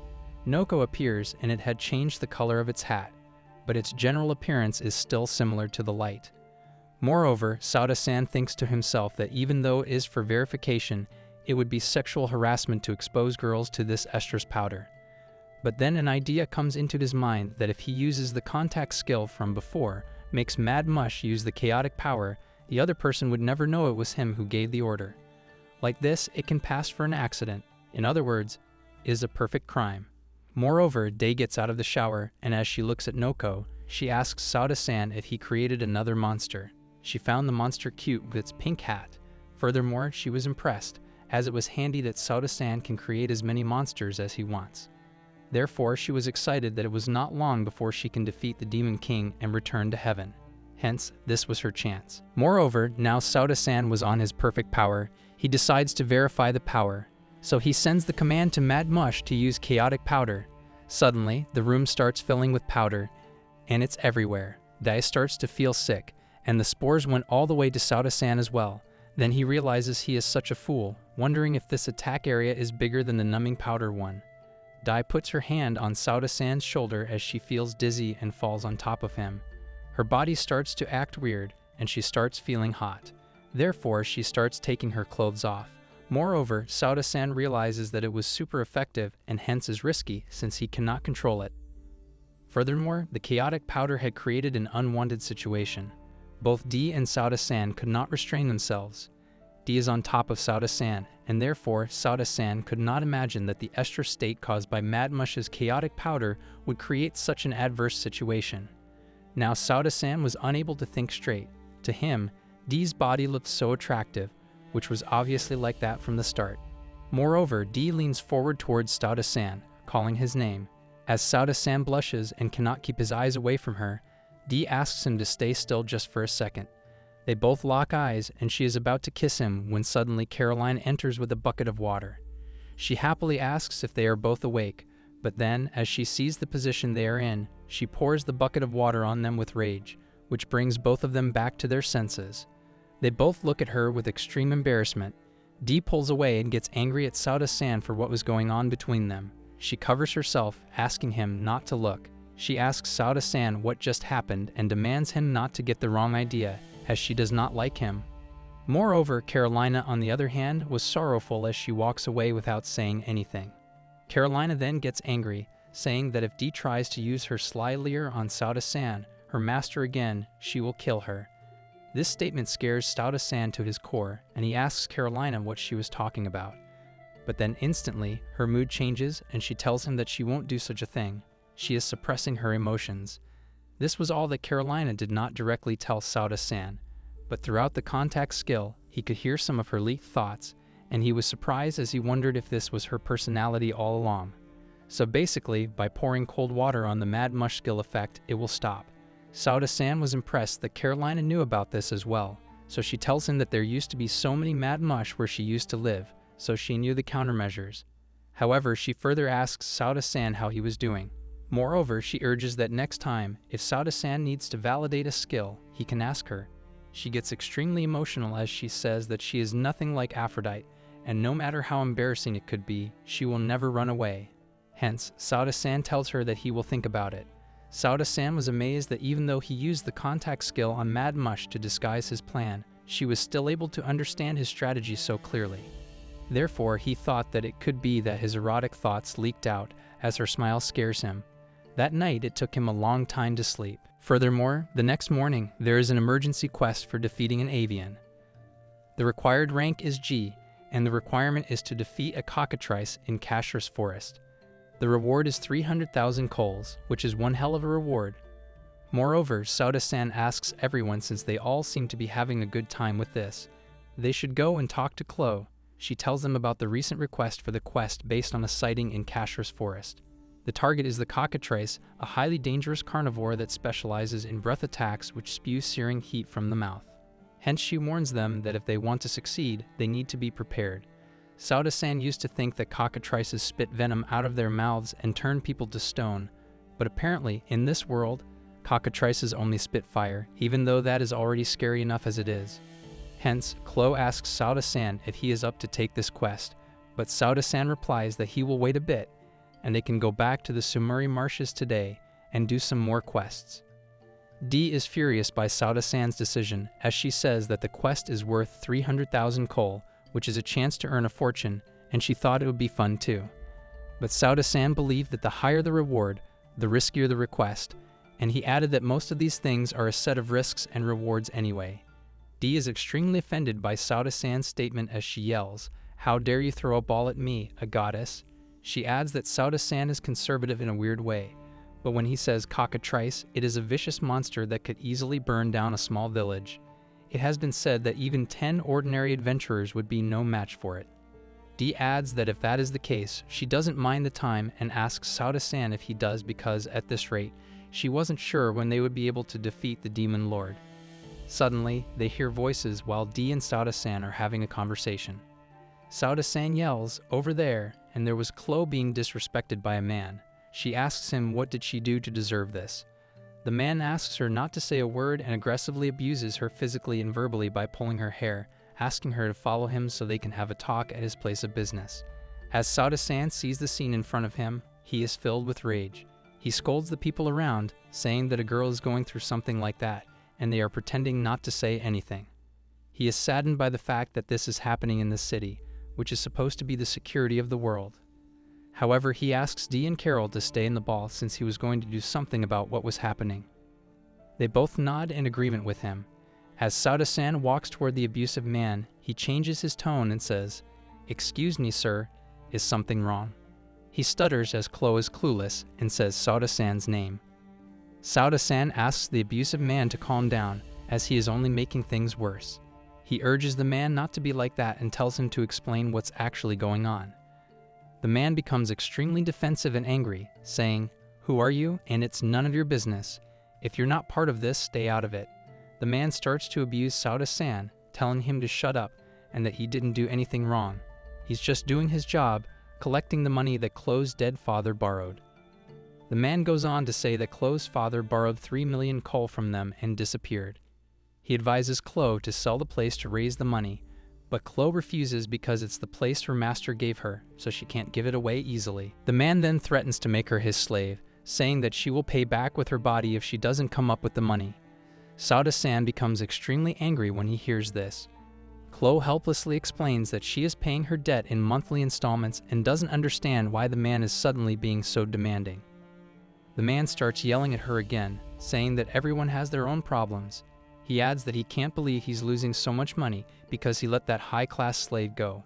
His department's quota is going up because of it, and he mentions Master Bakuraja, the old man, and asks where he is as the man himself is busy. Sauda-san stands there, thinking that perhaps he is the cause of this commotion. Furthermore, Sauda-san thought to himself that from this guy's story, apparently because the men's store, Bakuraja's store, did not make the profit they were supposed to make from selling Carolina, so Shiel had to take the brunt of the situation. In other words, Sauda-san believed that since he was the one who got Carolina, he was the one who caused it and turned Bakuraja into a werewolf. Hence, he thought it was crucial for him to take responsibility. As the man is fighting with Seal, Sauda-san pitches in and asks Seal about the debt. He wonders if it would be okay if he paid her debt. Seal was amazed. On the other hand, the guy started making fun, saying that he was just being sarcastic, and that an adventurer who is poorly equipped like him is not capable of anything. Sadly, Sauda-san agrees with the man. Normally, he would not have that kind of money, as it is a lot and not easy to come by. But right now, there was only one way: the quest. He asks the man to give him 3 days. After 3 days, he will get 3 million calls. The man shouts that there was no way that he would trust Sauda-san.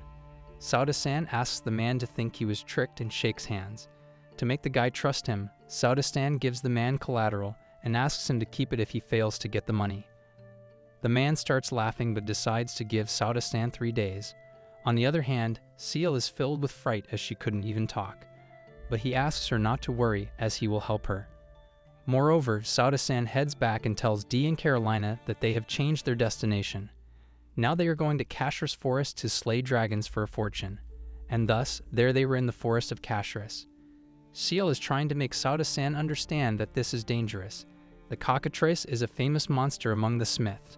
Its strong scales are used by the knights of the kingdom to make fine armors, but it is the kind of demon that even a veteran adventurer would be struck down by.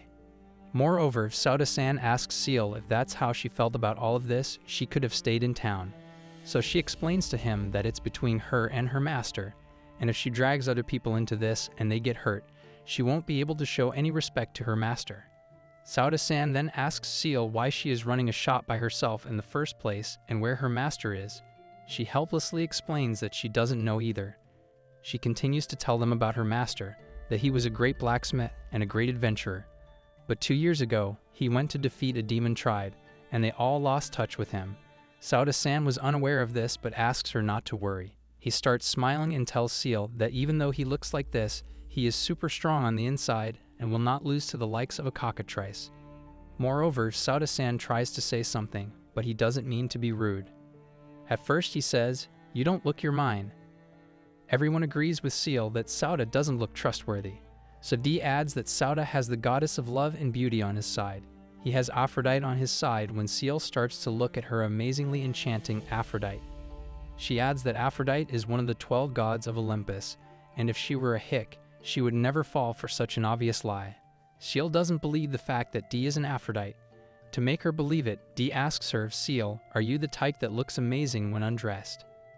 Then she adds that her clothes hide it, but she has got a nice figure for her height, furthermore even disclosing her measurements and the color of the panties she is wearing. This statement surprises Seal, so she asks D how she got that information. D replies that it's a skill that allows her to see everything. Only the divine race possesses a. Seal finds it astonishing that D is a goddess, repeating that the skill only divine races possess is the divine eye skill. In sarcasm, D starts saying that today's the color of Seal's panties is white. D further advises Seal to wear more colorful underwear, which annoys Seal, and she tells D repetitively that she believes her, but maybe she shouldn't say anything for now. She asks D not to leak any of her personal information in front of Sauda. Moreover, Sauda-san asks D about her earlier statement that when she came to his world, she couldn't use her skills because of the curse. D replies that she already told him that the capsule ball had immensely potent healing properties that could lift curses, and the divine eye skill returned recently. She clarifies that to see not only her 3 sizes, but also the color of her panties doesn't mean that the divine eye skill is a better version of her appraisal skill. Sauda-san agrees and tells her that it's an enviable ability. Furthermore, D adds that if Sauda wants to use her ability, he has to say, "Aphrodite, please lend me your power.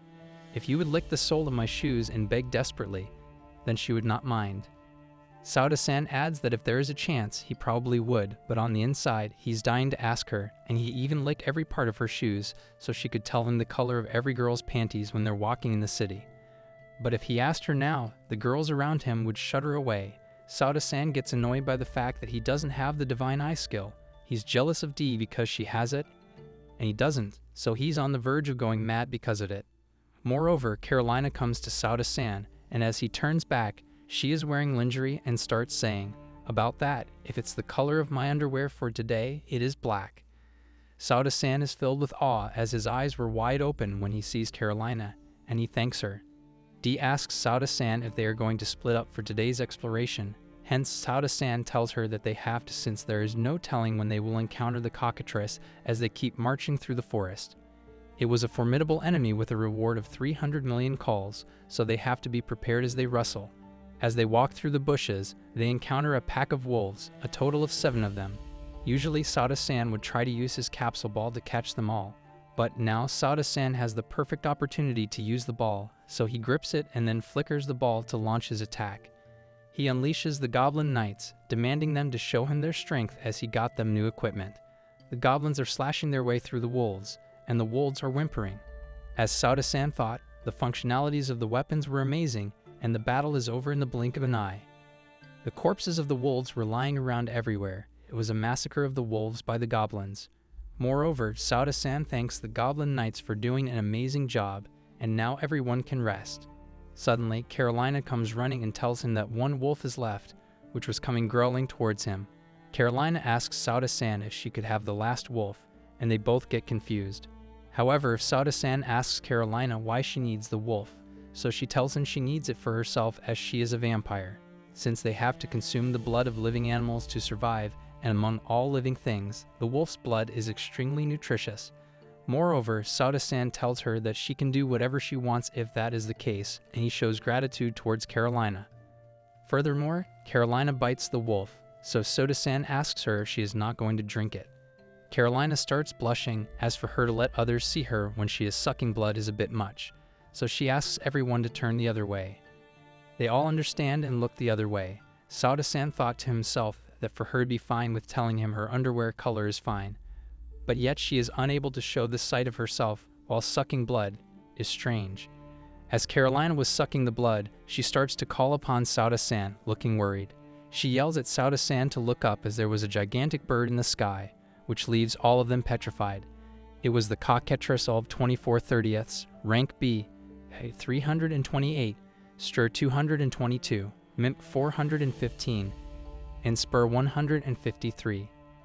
And it possessed the skill of fire breath. Moreover, finally, the cockatrice was there. Its stats were absurdly high as it glided through the air, throwing fire at everyone, causing massive disruption and fear among the adventurers as they dodged through the flames.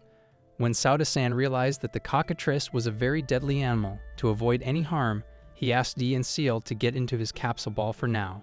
Sauda-san further ordered the goblin knights to take Seal to a safe place, and the goblins swiftly carried her away. Moreover, Sauda-san launched his first attack, throwing the ball as he said, "Instant capture capsule ball. No matter how high the stats were, if this ball hit, it would cause serious destruction to the cockatrice." However, the ball got thrown off guard due to the wind pressure. Both Carol and Dee were asking Sauda-san to retreat for now, but he refused to do so, stating, "I would if I could," as if he turned back now, he would be killed for sure. However, he was extremely curious about what he should do as the cockatrice was gigantic. Then Sauda-san decided to jump on the cockatrice as it was flying. The cockatrice grabbed the carcass of the wolf and flew away. It was proven from the beginning that the cockatrice was after the wolf's carcass. For now, they were all safe. Sauda-san apologized to Carolina, as the food he was supposed to give to her was taken away. But for Carolina, the more important thing was if Sauda-san was okay. He was actually fine, but they had to come up with a strategy on how to beat it, since if they attacked it head-on, there would be quite a difference in their strengths. Carolina first took permission from her master, and told him that she smelled fresh blood coming out of his left arm, and if he would allow her to treat his wound. Sauda-san told her that he may have scratched it when avoiding the fireballs, but he was glad that Carolina noticed it. Moreover, he asked her if, for instance, she could smell the blood coming from the wolf's body, which was taken by the cockatrice. She confirmed that she completely remembered the smell and disclosed the direct location, which was currently about 2,000 meters away from where they were. This meant that they could pinpoint its nest and come up with some sort of strategy to win the quest and put an end to the cockatrice.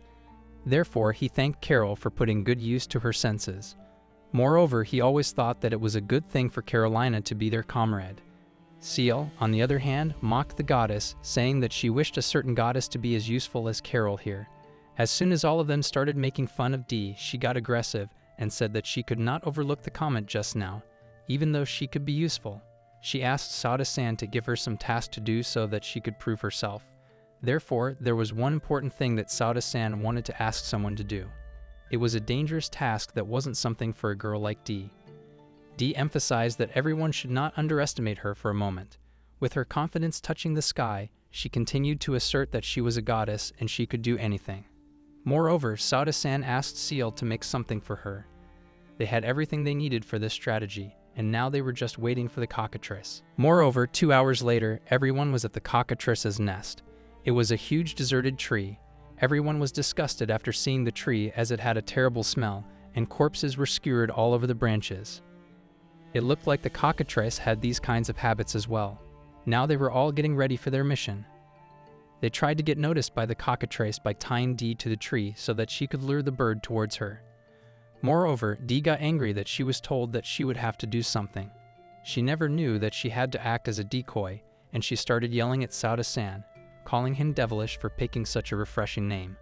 Moreover, Seal told Dee, "To think the rope you yourself made ended up being used for such a thing."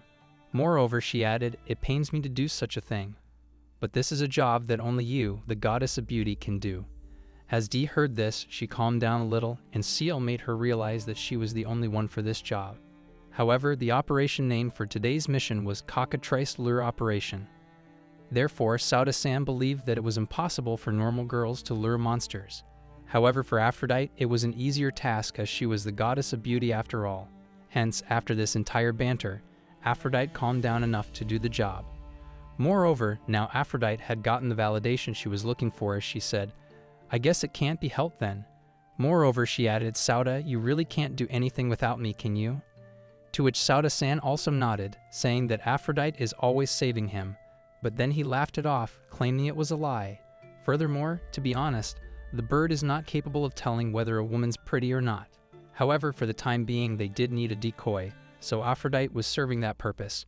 Moreover, the only stat Aphrodite did not lose was her mind-blowing life force. With that much life force, she would be able to withstand a hit in the off chance that she gets hurt. That was the reason why he chose her, but he would never tell her this reason. Moreover, Caroline told Sauda-san that he was quite bold. Once in a while, Seal added that he had wheedled the goddess into a scapegoat diabolic. Moreover, Sauda-san was not feeling guilty. It was just that he had to choose his means this time himself. Moreover, if the operation went well, he would buy her something nice. Sauda-san assembled his goblins and addressed them that the cockatrice was the strongest beast they had ever met to this day. It would be dangerous, but Sauda-san asked if he could count on everyone's cooperation. They all hailed Gob Mush. Therefore, he thanked them and asked them to get started on the mission. Therefore, the wind direction was perfect as well. Sauda-san got his largest attack range monster, Mad Mush, and commanded him to throw his confusion powder in the cockatrice's direction. The cockatrice started to screech in pain as the powder brushed through its eyes. After the confusion powder, the cockatrice was on level 24, and it was currently in heat as it fled away.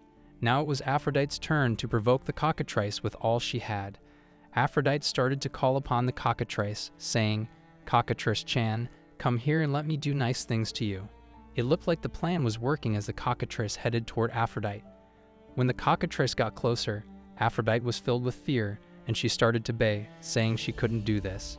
As the cockatrice moved closer and closer, she begged Sauda-san to save her. As Aphrodite cried for help, Sauda-san assembled an army of goblin knights to fight off the deadly creature. As the cockatrice came to attack, the goblins dodged the attack with their shields, striking the creature away again. Now the cockatrice was quite quailed on the ground. Sauda-san commanded the goblins to use light mush to implement palsy power. The entire army of goblins gathered around the cockatrice. But it turned out the cockatrice had not given up yet. Its front was paralyzed, but it could still fight. Therefore, Sauda-san commanded the goblins to restrain the cockatrice. Its escape tactic had failed, and its level was now 24/30ths, and its rank B condition was paralyzed. Sauda-san then commanded Carol to use her combat skills to further injure the cockatrice and lower its health. Carol kicked it through the paralyzed parts, and thus the cockatrice was defeated. Everyone was filled with joy and amazement to witness this victory. As they all cheered, they returned to the guild house, where everyone was murmuring about them, impressed that they had managed to defeat the deadly cockatrice. They all headed to the counter where Chloe was present, and she was in awe of Sauda-san for defeating the cockatrice, something no one else could do. Because of this, his level also increased. She told him that he would be paid 3 million coal from the guild, which he could use to pay Seal's debt. Sauda-san was happy about this, and he mentioned that Carol and the monster had helped him defeat the cockatrice. Dai also chimed in, saying she had helped too, and Sauda-san agreed. Dai mentioned that the cockatrice was lured in because it wanted to catch the bait near the branch. Sauda-san jokingly made fun of her, saying that the bait smelled bad. They found out that the cockatrice they defeated was a female. Dai asked what that meant, and they explained that cockatrices need bait to raise their children. They then built Dee's confidence by telling her that her glamour could transcend the way of gender. Dee became extremely happy and proud of herself, thanking Sauda-san for helping her survive. The next morning, Sauda-san arrived at the Baku Raja firm's East Branch with Seal to receive the 3 million coal from the guild. After that, it was decided that Seal was no longer in debt. She was now a free girl. However, suddenly the man with spikes got shocked and replied, "No, no, no," rudely stating that this tiny amount was not acceptable at all. Sauda-san was taken aback and asked, "What does that mean?" The man with spikes gave a cryptic smile and told him that he didn't know the meaning of the word loan interest. and said to get the money in a short period of time because the loan she had taken couldn't be covered with this amount. Sauda-san got annoyed and asked, "Is that loan interest? So how much more should we pay you?" The man replied autocratically that, according to him, they needed another 3 million kernel. After hearing this, Sauda-san was vexed, but the cruel man remained composed and said that if he couldn't arrange that much money, he should tell Seal to get ready to become his slave. Sauda-san realized the real intentions of the cruel man and called him a scoundrel who wouldn't keep his promises, accusing him of being a fraud. He became very angry and yelled at the man, but Seal abruptly stepped in front of him and said she would pay him back. She took out another 3 million call, amazing both Sauda-san and the man. Seal explained that she had planned to give this money to Sauda-san and then said that now she would be free. The evil man was still confused, and Seal gently apologized for the feud she had caused. She asked Sauda-san to leave, but suddenly the man said, "Wait a minute," and quickly ran toward the door, closing it, and became aggressive. He said, "I was wrong before." Seal and Sauda-san were surprised, and Seal told him that the total amount was 5 million call, and he had signed a contract. After listening to this, Sauda-san was filled with rage and asked about the true intentions of the cunning man, who was getting 6 million call, which was twice as much as the original price. Sauda-san emphasized that Seal had already agreed to the negotiation, and he couldn't withdraw from the contract. He realized that there was no need to talk to this guy anymore, as it seemed like a waste of time. As they were about to leave, the man got up fiercely with a knife in his hand, saying that until the money he asked for was ready, the girl would stay with him, so Sauda-san should get the money ready and come back soon. Sauda-san commanded Seal to step back and laughed at the man, saying he was stronger than he looked. He then told the man that it was time for him to die and released a werewolf from a ball. He commanded the werewolf to finish the man, and the man was shocked to see the large werewolf. The wolf punched him in the face. Now Sauda-san had the upper hand, and he asked the man if he liked the punch, further telling him to leave the money and never show his face again. Sauda asks Seal if she sold her with the weapon shop, and she tells him that she has been thinking about it ever since they came back from the quest, which made Sauda realize that selling the weapon shop must be how she got her 3 million. He worries, asking her if it was okay for her to sell it, reminding her that the shop was the one that her master left her. She eases his doubts, telling him not to worry because she was planning to leave the shop and go search for her master, but she was always too busy with it, so she could never find any clues as to where her master was, and that was way more important than bothering with her shop at the moment. After hearing her explanation, Sauda seems calm, telling her that it is a good idea, thinking about how he doubts Alexis' master would want her to be trapped inside the shop as well. Seal turns to Sauda, telling him that there is something she would like to ask of him. She pleads with him, wanting to join him, which shocks Sauda. He asks her if she wishes to travel with him, to which she answers that she is only capable of crafting things, adding that he should think of her like his personal blacksmith, and that she is sure she would be helpful. She would also want to repay her debt to him. Sauda thanks for the offer, but tells him that their ultimate objective is to defeat the Demon King, and that it is a dangerous journey. She is unbothered, telling him that she does not mind, and that it would be a convenient journey instead of dangerous for her since her master disappeared while chasing demons. With a serious look on his face, Sauda asks if Yu's prepared to do it. She emphatically replies that she is. He tells her to turn around, after which he places his capsule ball on her back. To her shock, confused at what is happening, she is suddenly pulled inside. She finds herself in large field along with Aphrodite and Carolina. The two are surprised to see her and ask her why she's there. She jerks her head around in confusion, asking Sauda what the meaning of this is. As she sits there confused, she hears Sauda's voice in her head. He tells Seal that she's inside of his capsule ball and that he would like for her to stay there when she travels with him. She of course can express her desire to go out at any time, and if there's anything that you would like to tell him, she could do it by using the contact skill, which allows him to understand her feelings just by her thoughts. Still a little confused as him why she needs to stay in here, to which he replies that is convenient, adding that they would face many dangers while traveling together, but when the time comes the ball would protect them. Moreover, she can rest there whenever she feels tired from moving around, and people can't get hungry while they're in the ball. Additionally, while they're inside the ball, they also seem to heal. With her arms crossed, reveals him that if things are as he says, then it is fine. As Carolina from behind her thinks about how she got talked into it. With a smile on his face, Sauda hoisted his ball into the air, proclaiming that he got her a blacksmith beauty with a triumphant look on his face. Sauda wakes up to a pleasant morning, but it quickly changes as a foot kicks him out of bed and he lands on the wooden floor shocked. He looks back at his bed and finds Aphrodite, Carolina, and Seal all three asleep in his bed. Half asleep, Aphrodite mumbles, asking if the food is ready well. In her sleep, Carolina calls out for her master, proclaiming how happy she is now that she has finally learned history and identity, and Seal asks Sauda to stop telling him, not there adding that he is barbaric. He stand there thinking last for a moment, wondering what all of them are dreaming about. Further angered by his unhappy weakening, he wonders why everyone is outside thinking about how it is the absolute best to sleep with so many cute girls, but it doesn't allow for good sleep. The three wake up to find Sauda standing there as he tells them that he is sorry for bringing this up so soon, but he would like to ask them something before they go out. Aphrodite asks him what changed as he tells her that they all used to sleep inside the ball before, but they're going out more and more, asking him the reason behind it. Emoto replies first, telling him that it is indeed quite comfortable inside the ball, but there's only so much one can do in there, and that she has grown tired of it. After hearing her, he turns to Carolina, asking her if she got out of the ball for the same reason.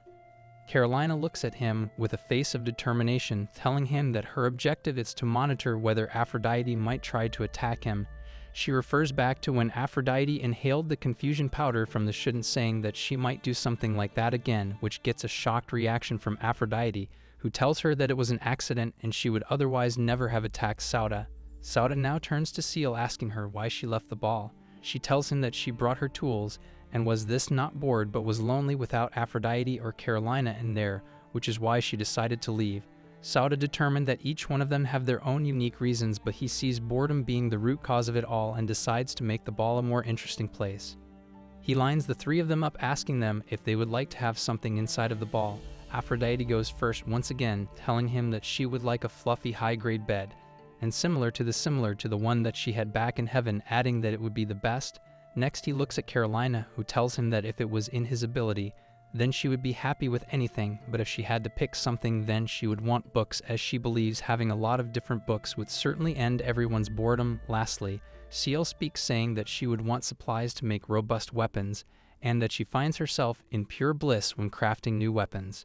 Sauda makes a list, thinking about how each quest is quite difficult to fulfill, but that they are all things that he could get if only he had enough money, still unsure about how much it would cost. His list reads: Aphrodite wanting a fluffy canopy bed, Carolina wanting a collection of books from all over the world, and lastly Seal wanting a robust and sticky ore. Sauda thinks about how it would take a while for the demon lord to resurrect, thus they don't really have anything pressing to finish, and as for now he would focus on fulfilling their requests instead. Sauda heads on over to the Adventurers Guild to look for a new quest to gain enough money to fulfill the girls' requests. The woman at the inn congratulates Sauda, telling him that after much deliberation his adventure rank has been promoted to the rank F, as he thinks that the smile is a reward for him. He thinks about how the F rank is pretty low, asking her if it is something that he should be happy about, to which she tells him that it is said that it usually takes a beginner adventurer a full year to rise to the F rank, telling him that he should be happy. She tells Sauda that, to put it bluntly, the speed at which he got promoted was beyond exceptional, and that it seems his performance at the cockatrice subjugation quest greatly influenced their evaluation, adding that as a result he now has access to a number of new quests, and that he should be sure to check them out. Delighted, Sauda heads on over to the quest board and finds new quests available to him. Sauda looks at 5 quests. All 5 are extraction quests, and all 5 require F rank. The first one is an iron ore mining request. The success conditions are to bring back the item door, and the reward is 5 per gram. The next is a copper ore mining quest with similar conditions, but this time the reward is 10 per gram. The third is a silver ore mining extraction quest with the same parameters, with a reward of 50 per gram. The fourth is for gold ore mining, and the reward is 200 per gram. And the last is for platinum ore mining, with the reward being 600 per gram. Sauda with excitement thinks about how the reward for iron ore isn't great. The reward for platinum ore, which is the number 1 ore, is 600, and that if they could get their hands on some platinum ore they would make a fortune. He goes on to think about how even if they don't succeed, they still might be able to find the order that Seal requested, the robust and sticky one. He takes the quest and goes over to the girl at the counter, telling him that he would like to do this one, to which she asks if he already has a pickaxe and a pocket lantern, which he does not. She tells him that these two are required items for this quest, and that she recommends buying them, adding that the pickaxe is 5,000 and the pocket lantern is 2,000 since the pickaxe is required item for mining and the pocket lantern is necessary to illuminate dark places. He thinks about how there are 4 people and that it would be 28,000 for all the items they need. He thinks about how it is a necessary cost, but is a painful one, and that with things like this, they better get a lot of ore to make up for it. After 2 hours, they head to the Arl's mines as Aphrodite mentions that it is her first time to mine and that it looks a little like a piece of Swiss cheese. Carolina adds that these mines were home to a lot of miners who used to come from St. Bell to work. However, income has been on the decline recently, partially due to the increased incidence of demons, and it looks like all the mining has been left to adventurers. Sauda turns to Carolina, telling her that she is quite knowledgeable. She thanks him that Seal is far more knowledgeable about this subject than she is. He notes that she is a blacksmith, after all, turning to Seal asking her what she thinks. She tells him that her blood is boiling and that she hasn't been to a mine in ages, as the 3 look back at her wondering what is up with her unprecedented energy. He goes on to ask her that she's a gnome or wondering if all her ways loves earths and stones. He thinks about how he's pretty sure most gnomes have a setup like that.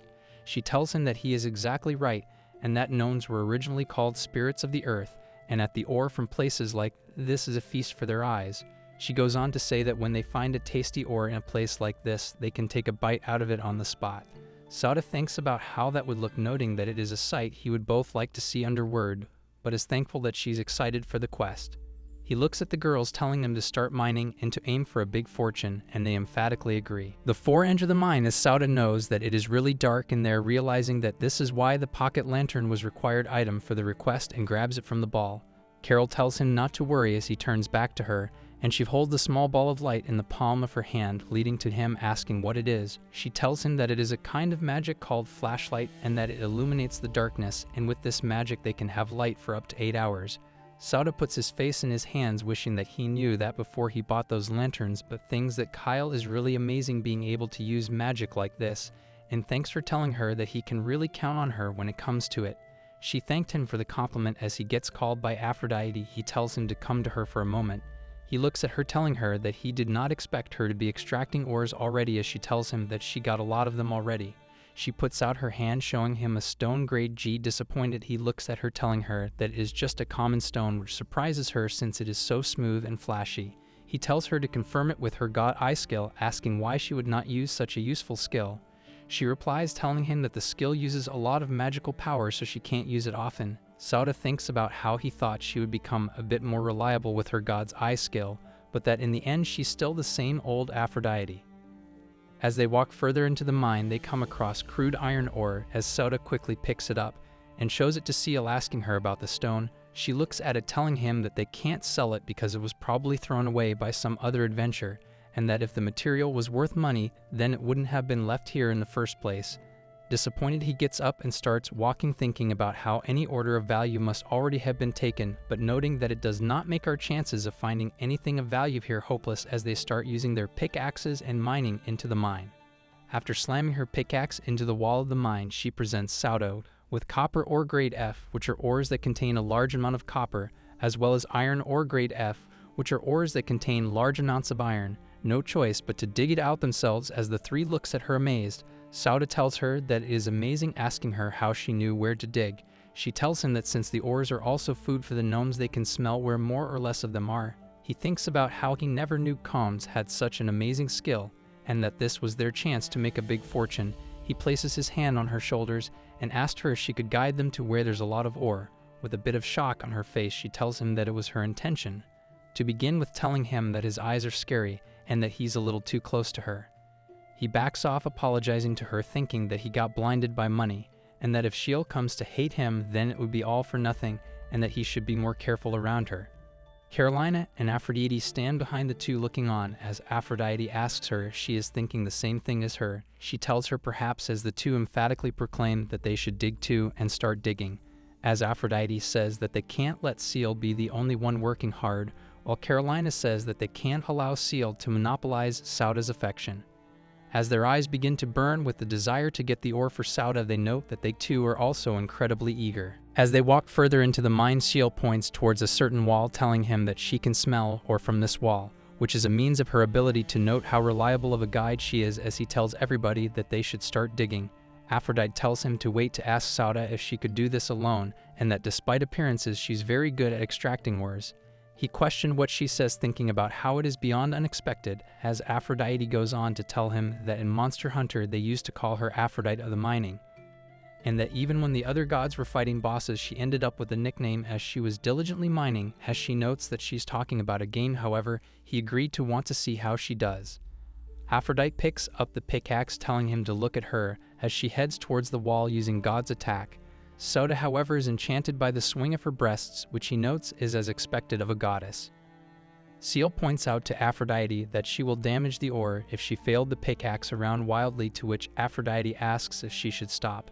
Seal tells her to stop and that she will take charge of it from now on, to which Sauda notes how skillful she is, which is to be expected. Aphrodite, however, sulks next to him, thinking about how Seal took her job.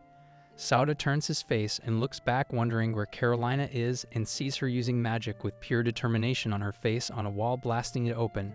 As she does so, she creates a large dent in the wall. Seeing this, Seal hurries on over, asking her what she is doing, to which she replies that since it is so inefficient that they're using tools she decided to destroy it all with her magic instead, as Seal once again points out that she will damage the stones and tells the two to sit there as they note how humiliating it is. Sauda looks on at them with a smile on his face.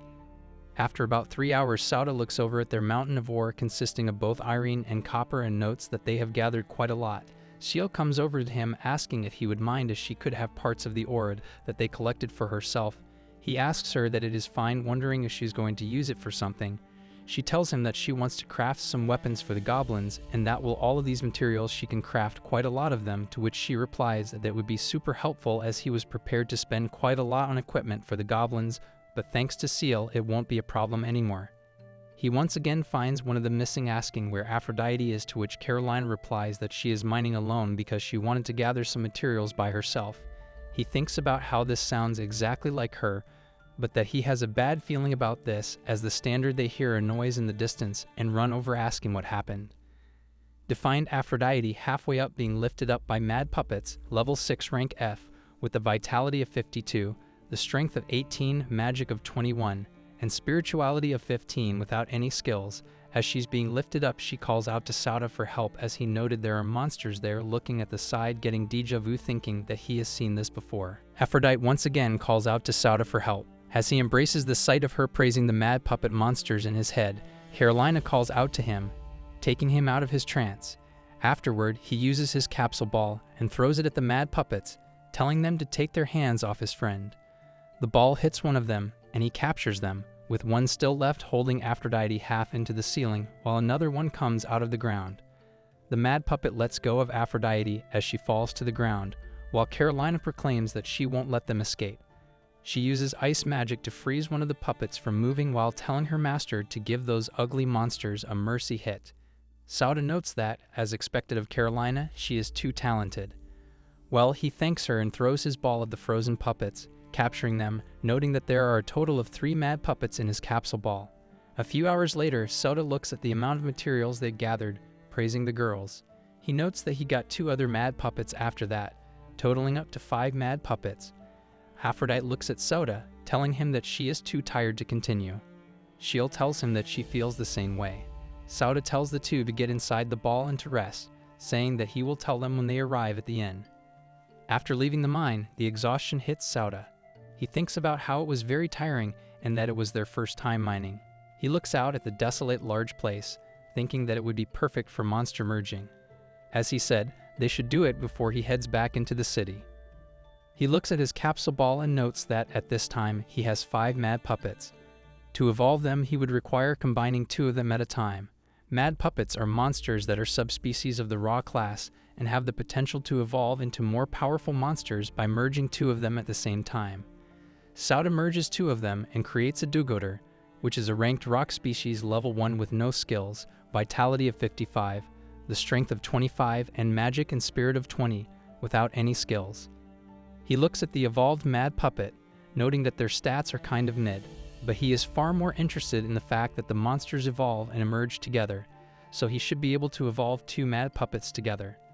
After he does that, he creates a golem, which is a rank D rock species with a vitality of 35, strength of 185, magic of 5, and spirit of 5 without any skills. The golem stands before him, very tall, and he is amazed by the strength, noting that it is the strongest monster among the ones that he has, and that it is huge. He looks back at his description, noting that the phrase is still there, meaning it's not being its ultimate form yet. He notes that he wants to aim for the best possible evolution and plans on collecting more mad puppets from tomorrow as he heads back into the city. After handing over all the materials, he got a reward of 36,000. He thinks about how dividing it between the 4 of them would leave them with about 10,000 each, and that it was not bad, but it was a little less for them for risking their lives. He walks out into the street, thinking about how the reason they didn't earn much today was that they mostly collected copper and iron, and that they need to aim for rare materials like silver or gold next time. He walks out into the street, noting that they did get some money for now, and that he would want to fulfill at least one of their requests because he wants to see them smile. Aphrodite and Sauda go shopping as Aphrodite asks him what's going on, saying that they should buy a new bed and that he also bought her new clothes. Sauda had bought her a dancer's dress. Rank E, he tells her that he promised her to buy it and that she also helped him a lot during the cockatrice hunt. She poses in her clothes for him, asking if he likes them. He replies that they are kind of normal clothes, which surprises her. He asks her why she's surprised, since it is normal for her to be cute and pretty, which makes her blush once again. He tells her that, more importantly, they're going to the mines again, grabbing her hand, telling her to get done with the shopping already, and then they will make a fortune this time. They end up at the guild's official magic tool shop. The salesman asks what they're looking for today. Sauda replies that they're looking for a bed, the fluffiest one they have, as he guides them towards the bedding corner. All the people in the store look at them, as he wonders why they are eyeing them so much. The salesman tells Sauda that all of their bedding is made from the finest angel cotton from the rare world tree. He realizes that a young man and woman choosing a bed together must look like a lovey-dovey couple to the average observer. The salesman leads them toward the bed, telling him that this bed has been laced with mad mush spores and it will turn any man into a ravenous wolf. She adds that the price is only 1.5 million and is available in 100 installments. She knows how amazing it is. Sauda tells her to stop, but the salesman intervenes, saying that he's talking to the lady. Aphrodite reiterates the salesman's points, telling him to shut up and that she's having a serious business talk with the salesman. Sauda is unsure why Aphrodite would want a bed like that, but notes that if he does not intervene, then they will end up in a lot of debt. Even if it is a bit forced, he calls Aphrodite toward him, grabbing her by her waist, which shocks Aphrodite. He looks at the salesman, telling him that they don't need such a bed. Back in the mines, the 4 start mining. Aphrodite mines while singing that her name is Aphrodite. She is very pretty and super cute, and she is the goddess everyone turns to. Sauda stands there wondering what's up with her, as he thought she would be a bit down because of the bed, but instead she is in a really good mood. Carolina and Seal look on.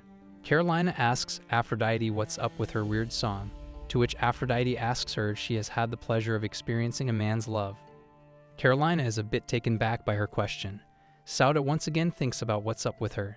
She tells her that she hasn't, but that she has been in love, even though it was unrequited with the demon lord for over 300 years, having to shock Sauda as he thinks that there was someone in her life like that, adding that 300 years is a bit much, while also thinking that he is jealous of that person.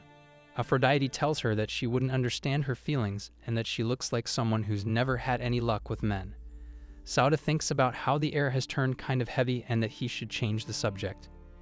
He looks over to Seal and tells her that there has been something he has been meaning to ask her. She turns to him, leaving her mining, asking him what it is. He asks her if she has any good ways to find rare ores, more than just silver, wondering if she knows any good ways to do this. She tells him that it might be a bit difficult, since other adventurers are after the rare materials as well, and they must have taken everything around here already. She goes on to tell him that if they go further into the mine, there is a chance that there might be some left, but the further they go, the greater the risk of getting lost. He tells her that he understands, but that he wanted to get some rare materials. But there's no point if they got lost in the end. She tells him not to worry. Bats head toward Carolina. One of them sits on her finger as she tells the group that she asked the bats in the cave to investigate yesterday, and they have already served the topography of the mine. If Sauda wishes, they can take her deeper. He thinks about how capable and competent Carol is. Aphrodite is flailing her arms, afraid of the bats, telling them to go away. Sauda asks Aphrodite if she is controlling the bats, to which she tells him that it is just a coincidence. The group heads deeper into the mine. While doing so, Sauda captures more mad puppets, noting that the deeper they go, the more mad puppets there are, and that he has gotten quite a few of them. They end up in a large space. Ciel quickly tells Sauda, pointing into the opening, that she can smell rare ores from around that wall, and a lot of them. She has never smelled anything like it. Sauda quickly gets excited, thinking about how it might be their chance to get rich. Aphrodite emphatically rushes in, proclaiming that it is her time to go. She picks up her pickaxe and uses a god attack. Well, it hits the wall, doing no damage, not even leaving a scratch, leaving her hands numb. Carolina goes towards the wall, feeling it, telling them that this part of the wall is a very sturdy geological formation, and that tools such as pickaxe won't be able to penetrate it. He thinks about how that must be the reason other adventurers have taken before. He uses his ball to summon the golem, which shocks the other three. He tells them that he merged some of the mad puppets they caught yesterday, and they are perfect for hard work. He commands the golem to break the wall. It punches through, obliterating it, revealing a hidden staircase, an unexpected discovery they note. The group heads down the stairs they discovered earlier. Sauda notes that the staircases just don't end, wondering what is at the end of the stairs. At the same time, Ciel tells them that the smell of the ores is getting stronger and stronger, and they're probably close to finding a large vein. Sauda notes that the staircase looks quite old, wondering what it could be for, as he walks into a room full of barrels of ore. He finds silver, gold, and platinum in large quantities. The sight of the room full of precious materials shocks the adventurers. Ciel teases some of the platinum, telling him that there is no doubt it is genuine platinum. He asks her if she's sure since there is such a huge amount of precious materials here, to which Ciel reiterates that all the materials here are real. She tells him that there is likely at least 400 million worth of materials here. As he hears 400 million, it shocks Sauda, telling him that it is absurd and there's a lot of money. Aphrodite lets out a loud scream. Sauda turns back, asking her what's wrong, and finds human bones. Carolina notes that the room must have been used as a minor storage room at some point. He asks how he knows that, to which she tells him it is only conjecture, but the antiquity of these white bones and the treasure itself suggests that it is likely this place was used several hundred years ago. Since the mine is now open to adventurers, but it used to be under the control of the state, therefore all the materials would normally go into the national treasury. She thinks one of the miners was hiding it here to steal it. Sauda thinks about how the person whose bones he found is probably the person who knew about the existence of this place, and they must have died in some kind of accident while hiding all of the materials. The entrance must have been blocked by some accident after that, which is the only thing that makes sense for this place having remained hidden for so many years. Aphrodite stands there wondering what the point is of hiding so much material if they were to end up dead. Suddenly, from behind her, a hand reaches out. She knows that the stone is a steel giant. Seeing the giant surprises all of them as their eyes widen, and they look on in shock at its enormity. The iron giant is a level 20 rank C, with a vitality of 125, strength of 288, magical 15, and spirit of 10, with the rock bullet skill. Sauda looks on at the iron golem in shock, as it looks like a mad titan. He wonders why it is so mad. Carolina points out that it is probably because they woke him from sleep, and she believes that they were using this place as their resting spot. He says that he can't give up this treasure and apologizes to the golem as he grabs his capsule ball, noting that he will have to capture it. Sauda takes the capsule ball and throws it at the golem. He notes that even if he hit the golem with the ball, it wouldn't be captured. The golem steps forward, about to stomp Sauda. The golem's feet land right where Sauda was standing, but he dodges at the last second, falling to the ground in shock. Ciel calls out to Sauda with concern as Carolina rushes over, asking if he's hurt. Sauda replies that he's fine, while his eyes fill with horror. He notes that the iron golem does not move very fast, but is incredibly powerful. If they were to get hit, they would be killed with just one strike. Aphrodite walks up from behind them, giggling, asking if it is a desperate situation. She walks in front of Sauda, telling him to leave it up to her, as she stands there with absolute determination on her face. Sauda asks her what she is doing, telling her that it is dangerous. She replies that she just remembered that she descended from heaven, and the only status of hers that did not change was her vitality. He asks her why that matters, still worried, as beads of sweat drop down his face. Winking at Sauda with confidence shining out from her, she tells him that if he thinks about it, there is no way the golem would be able to defeat her. She entices the golem to come at her while Sauda thinks about how she was completely against it when they were fighting the cockatrice. The golem punches her and she goes flying. Sauda stands on the ground, calling out to her, worried. She lands onto the ground, giggling once again, noting that it seems as if his body is too small to defeat the goddess of love and beauty. Sauda stands there amazed, proclaiming that she is amazing over and over. Aphrodite calls out to Carol as wings appear from behind her, and she flies up behind the iron golem. Sauda looks at the golem, noting that it is Carolina with his jaw wide open. She flies right behind his head and uses magic, noting that she can't believe him. Water rushes over the golem and washes away the mud. She tells Sauda, calling out to him as her master, to use the ball now. He throws the ball at the golem, noting that it will work now. The ball hits the golem once again, toppling him over and sucking him into the capsule ball. Sauda grabs the ball, thinking about how this time everyone saved him. He stands there looking at the capsule ball, thinking about how they caught the iron golem and looking at the three girls standing there. He notes that Aphrodite can do it if she tries, thinking about how innocent of a smile she has. It was an iron golem who looked extremely irritated and angry. Therefore, the guy asks with a mere concerning look on his face, "Why is the monster angry?" It turns out it was angry because they woke him from his sleep, as the monster was using this place as its resting spot. Therefore, the guy tries to capture the monster since he cannot give up the treasure. Hence, the guy throws the ball at him with the hope of capturing it as he demands, "Hit kill." But as the ball hits the monster, nothing happens. The guy was curious about why he couldn't capture the monster even though the ball hit it. The ball did not hit it because of the mud armor covering its body. It did not hit the iron golem itself. The mud armor is probably accumulated from sleeping in here for so long. So even if it is hit by the ball, nothing happens to the giant itself. The monster gets up and starts moving, and Sauda-san feels a powerful force exerting toward him from the monster. When suddenly Carolina and Dee ask him if he is okay, so Soda-san tells them that this monster does not move very fast, but it's really powerful and weird. Its single attack can kill everyone. Therefore, it is a desperate situation. Moreover, Aphrodite comes forward, to which Sauda-san asks what she is doing since fighting. The monster is dangerous, so Aphrodite explains to him that she remembered when she descended from heaven the only status that did not change was her vitality. So Sauda-san asks her how it is related to fighting the giant, so she further emphasizes that there is no way that the iron golem would be able to defeat her because of her high vitality. She starts to distract the monster and indicates it to come towards her. But Sauda-san was amazed because she was against it earlier when they fought the cockatrice. The monster just uses one punch and tosses Aphrodite through the air. But nothing happens to her as she mocks the monster that it seemed that his body was too small to defeat the goddess of love and beauty. Moreover, she calls Carol. Now it was Carol's turn to launch the next attack, where she flies through the air. Therefore, it was hard for her to believe.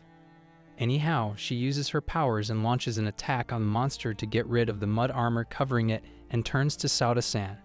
Now that the mud armor is off the monster, the ball is definitely going to work. Hence, he throws the balls at him again and captures the iron golem. It is when Sauda-san realizes that this time around everyone saved him. Therefore, they got the iron golem, and it was proven now that Aphrodite can do it with an innocent smile on her face. Moreover, they were back from the mine when Chloe informs Sauda-san and apologizes for the fact that they could not put a price on the ore he brought them. This brings Sauda-san in a high dungeon. He was angry about how the ore wasn't worth anything. Was it that bad? So Chloe tells him that it is the opposite. Since the ore was too expensive, they had a lot of trouble deciding how much they should buy, especially platinum. They feared that letting all the platinum he brought them into the market would risk crashing it. Therefore, the accounting department is now in an unprecedented panic. When Sauda-san hears this, he was a little calmer because according to Seal, there was at least 4 million calls worth of ore, and therefore it is no wonder that it has caused such an impact because it has very high value. Anyhow, Chloe asks for more days to finish buying the ore, as she believes that everything should be settled within a week. Therefore, Sauda-san understands and calmly tells her to take her time. Moreover, as Sauda-san comes out of the store, girls instantly asked him what happened inside, so he told them that it was a shame that they could not cash out everything yet, and there's nothing else for them to do but to wait.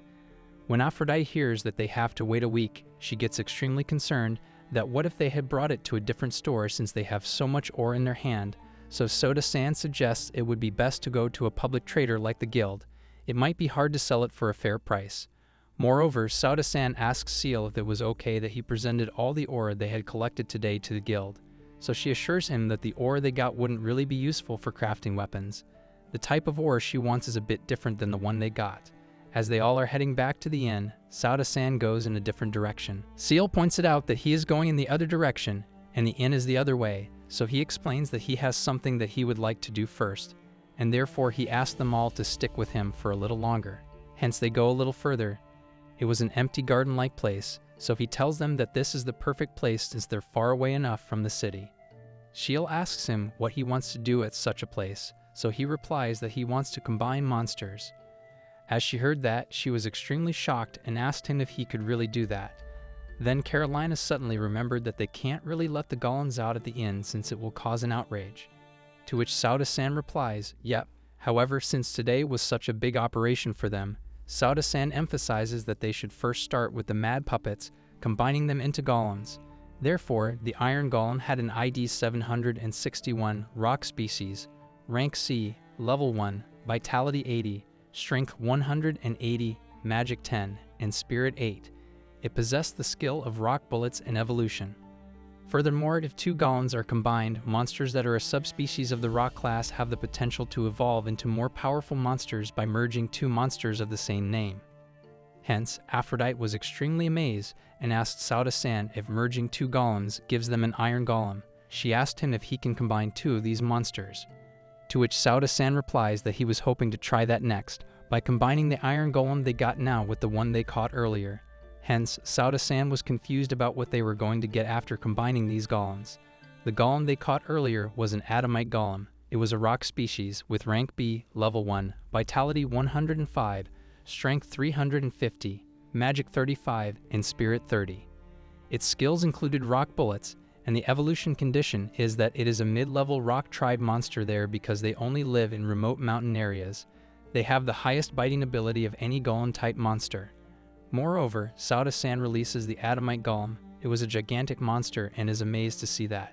As they asked what on earth is this monster, to which Sauda-san replies that it is the ultimate form of the golems. Shiel was amazed to see the Adamite Golem. The fact that its entire body was made from Adamite shook her. So Sauda-san asks her what about the body. So she explains to Sauda-san that she had always looked up to the Adamite core, hence she was wondering if she could use it to craft weapons. Moreover, Sauda-san asks her if this monster would fulfill the ore condition she wanted. Hence they all wonder if they could extract the core from the golem's body. To which Seal's reply is that it is possible because golems can regenerate very quickly. If you damage their bodies even a little bit, they always grow back right away. Therefore, Sauda-san tells Seal that he is leaving the Adamite Golem to her so that she can grab as many weapons as she wants, but on the condition of not making the golem hate her. As she hears this, Shiel gets extremely happy that she fills up with tears and jumps on Sauda-san to hug him and thank him, and she further tells him that she is so grateful that she kept traveling with him. But he shies away and tells her that it is not a big deal. And unexpectedly, they got the item that Seal wished for.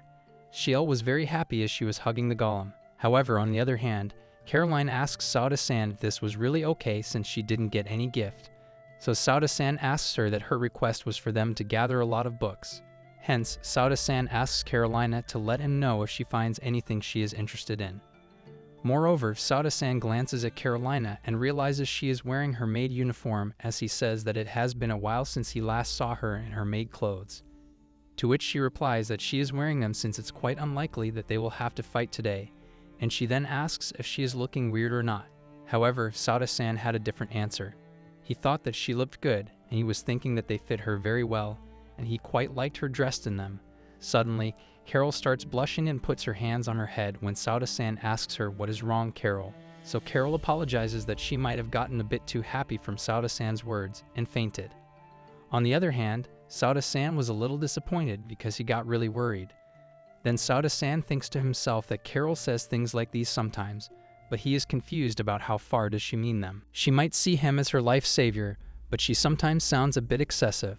Therefore, he decides to say it out loud to Carol as he says that he thinks that Carol sometimes takes everything he says way too seriously. On the other hand, Carol is confused, so he explains it to her that, for instance, if he told her to show her panties, she would actually show them to him. Carol was devastated as she heard all this. Therefore, she pulls up her shirt and shows him her panties and tells him that of course she would, because if he wishes anything, she would do it because he is her master.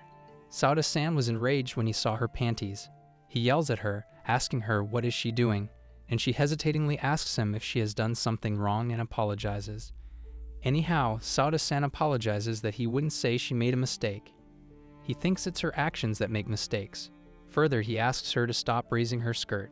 Sauda-san was happy that he got to see Carol's panties, but since Carol has been in love with someone else for more than 300 years, and for him to use his position as her life's savior to do something like this does leave him feeling a bit guilty. Carolina was worried and clueless, so she asks that she doesn't quite understand what he is thinking right now, so she asks him. Moreover, they all go to the guild-approved magic bookshop. A familiar man welcomes Sauda-san at the shop.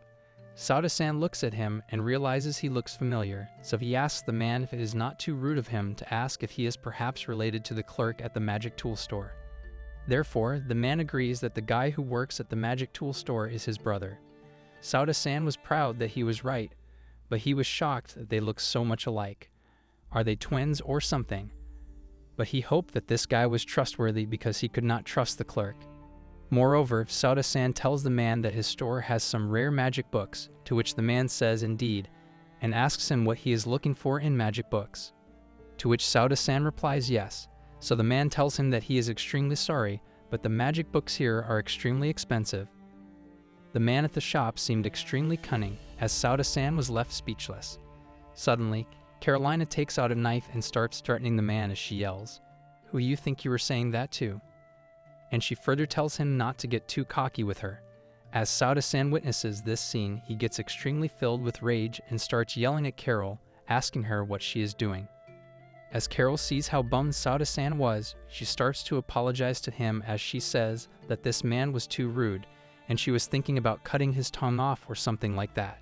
Hence Sauda-san yells at her again and demands her to stop, when suddenly the man starts yelling at both of them as he says that they both turned out to be terrible clients and demands them to get out of the store and never come back ever again. Sauda-san holds Carolina's hand and apologizes to the store manager and leaves the shop hurriedly. Hence they decide to look for another store, as this one did not help. Moreover, they land at the second largest bookstore in the city. It seems quite smaller than the last one, and since Carolina fought at the last store, she exclaimed that there is no problem.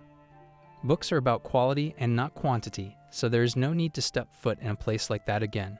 Moreover, Sauda-san and Carolina decide to step into the store, and Sauda-san asks Carolina to let him know if she finds any books she likes, to which Carolina thanks him. As Carolina was scanning through the books in the bookstore, she realizes that, after all, this is it for what humans are capable of writing. And therefore this won't do for a decent time killer, especially in the last 1,000 years. As Carolina was thinking about all of this, Sauda-san could hear her thoughts, as this has happened before as well since Sauda-san got his contact skill. According to Carol's thoughts, it seemed like she was very dissatisfied, so he goes up to her and asks her that they should go somewhere else since she likes no books in here. But Carol refuses, so that this is not the case at all, but Sauda-san tells her to be honest, it is fine. So she was shocked as she says, "I can't really hide anything from you, master, you seem to have got me." So Carolina further explains this to him, that demons like her, a long-lived race, are not really content with most books, only the ones that are a bit more technical. To which Sauda-san replies that they can maybe check bookstores in other cities next time, as Carolina felt like a burden as she hesitated and told Sauda-san that he does not need to go so far just for her. So Sauda-san tells her that she is always helping him, so this is the least he could do for her. Carolina starts blushing and faints again, which leaves Sauda-san shocked, as she asks her if she is okay. So she tells him that she seems to have fainted again, as she is more than happy with his words already. They both hold hands, and Sauda-san explains the situation to her, stating that it will still take some time for the guild to pay them. Hence, they ought to get some money soon. Suddenly, Sauda-san sees a group of men walking past them who are talking about an amazing quest that has been posted. He realizes that he should also look for a quest. As he observes from the back, one adventurer is encouraging another to take up the quest of defeating a wraith. It's an urgent quest to defeat the wraith, with a necessity rank of C. The completion conditions are to defeat the wraith that has been appearing at the St. Bell Cemetery, and the reward is 10 million calls, and it is not repeatable. Seeing the reward of 10 million calls, Sauda-san is shocked and confused because the cockatrice quest only had a 3 million calls reward. He steps forward and asks the receptionist to explain the quest to him. The receptionist tells him that today's quest is to defeat the wraith of a demon, an extremely dangerous quest. There are also rumors that they can summon an unlimited number of undead. A request has been made to defeat them, and they have received a report that the wraith is currently at St. Bell Cemetery. From the reward, Sauda-san is sure that it's not going to be a simple quest. Sauda-san returns, and Aphrodite asks him why he did not take the quest.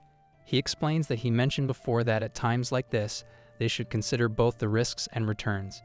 They will get a lot of money when the accountants at the guild finish their work, so there is no need for them to take such a big risk. For now, they should do easier quests. Carolina murmurs, so Sauda-san asks her what she is planning to do. She replies that Sauda-san shall leave everything to her and asks for Sauda-san's permission to defeat the wraith.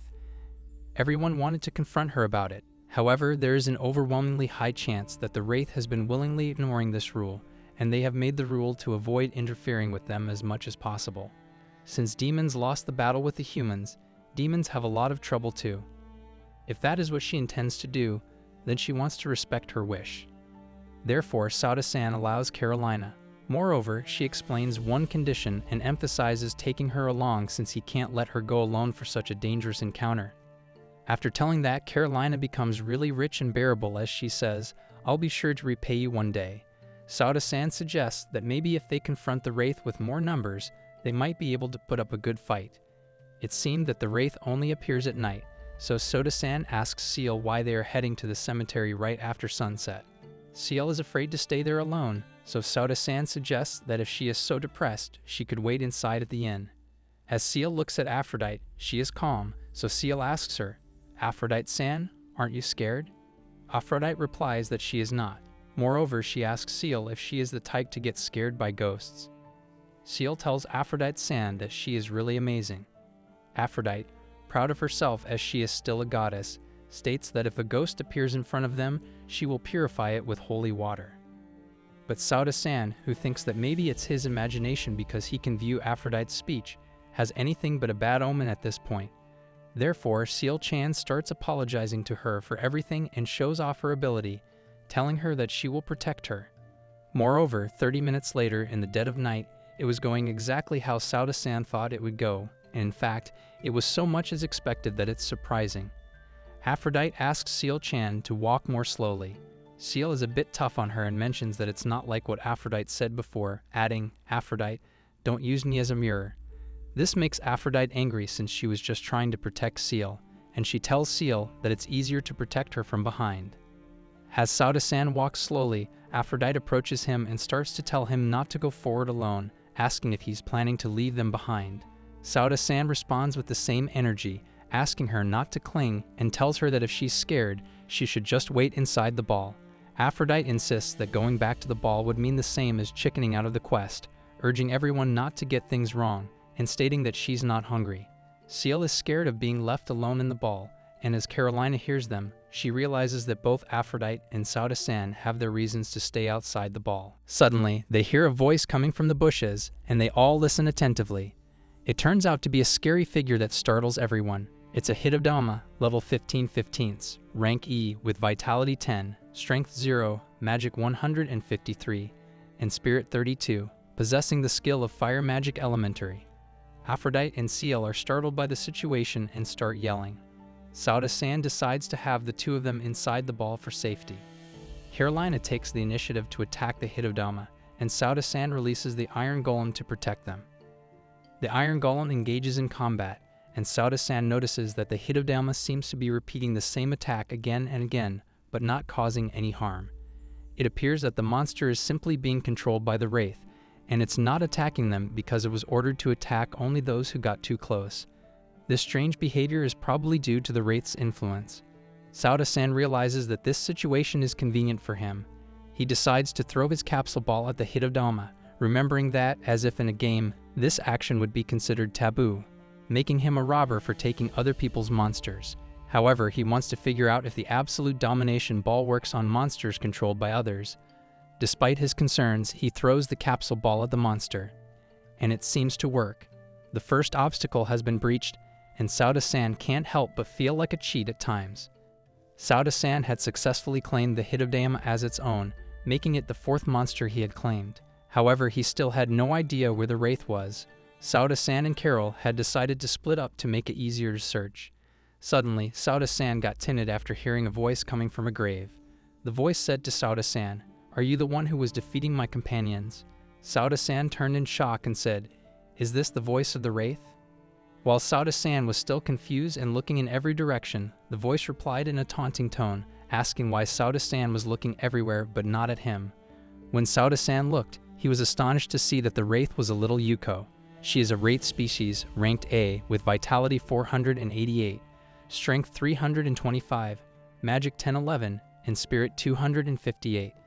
These stats are incredibly high, and Sauda-san thought there might be a bug with his observation. It became clear that she would be a troublesome enemy and hard to defeat. Sauda-san thought that if he could hit her with the ball before she attacked, he might stand a chance. He tossed the ball at her, and it looked like it was going to hit her, but the ball passed right through her. Sauda-san was flabbergasted and realized that he had zero chance of winning against her. He believed the wraith might not have a physical appearance. Sauda-san was worried because he didn't have any monsters with the capabilities to fight someone with such high stats, making it seem impossible to win.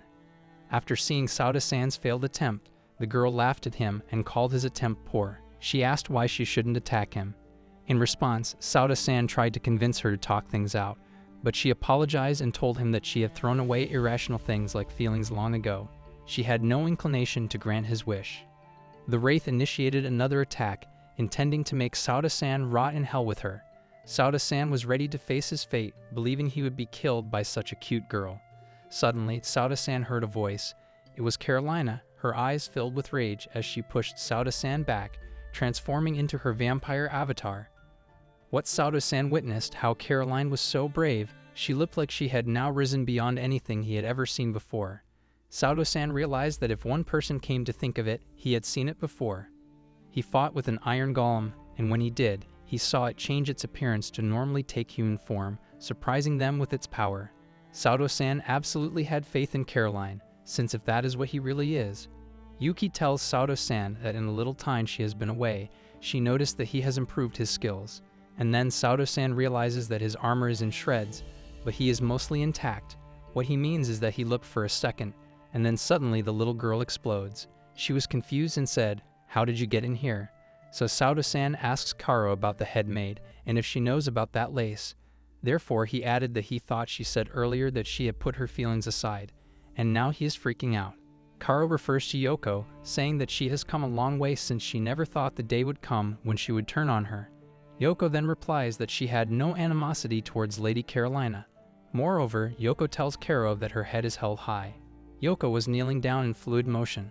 Yoko was amazed to see how hurt Karo was as she said, "No, it's okay, Yoko. My apologies are not mine." First, Yoko tells Karo that Iblis is the only concubine to give loyalty to, and then she was furious with Carolina-sama, as she was bowing down to humans, and that is the greatest humiliation for the demon tribe.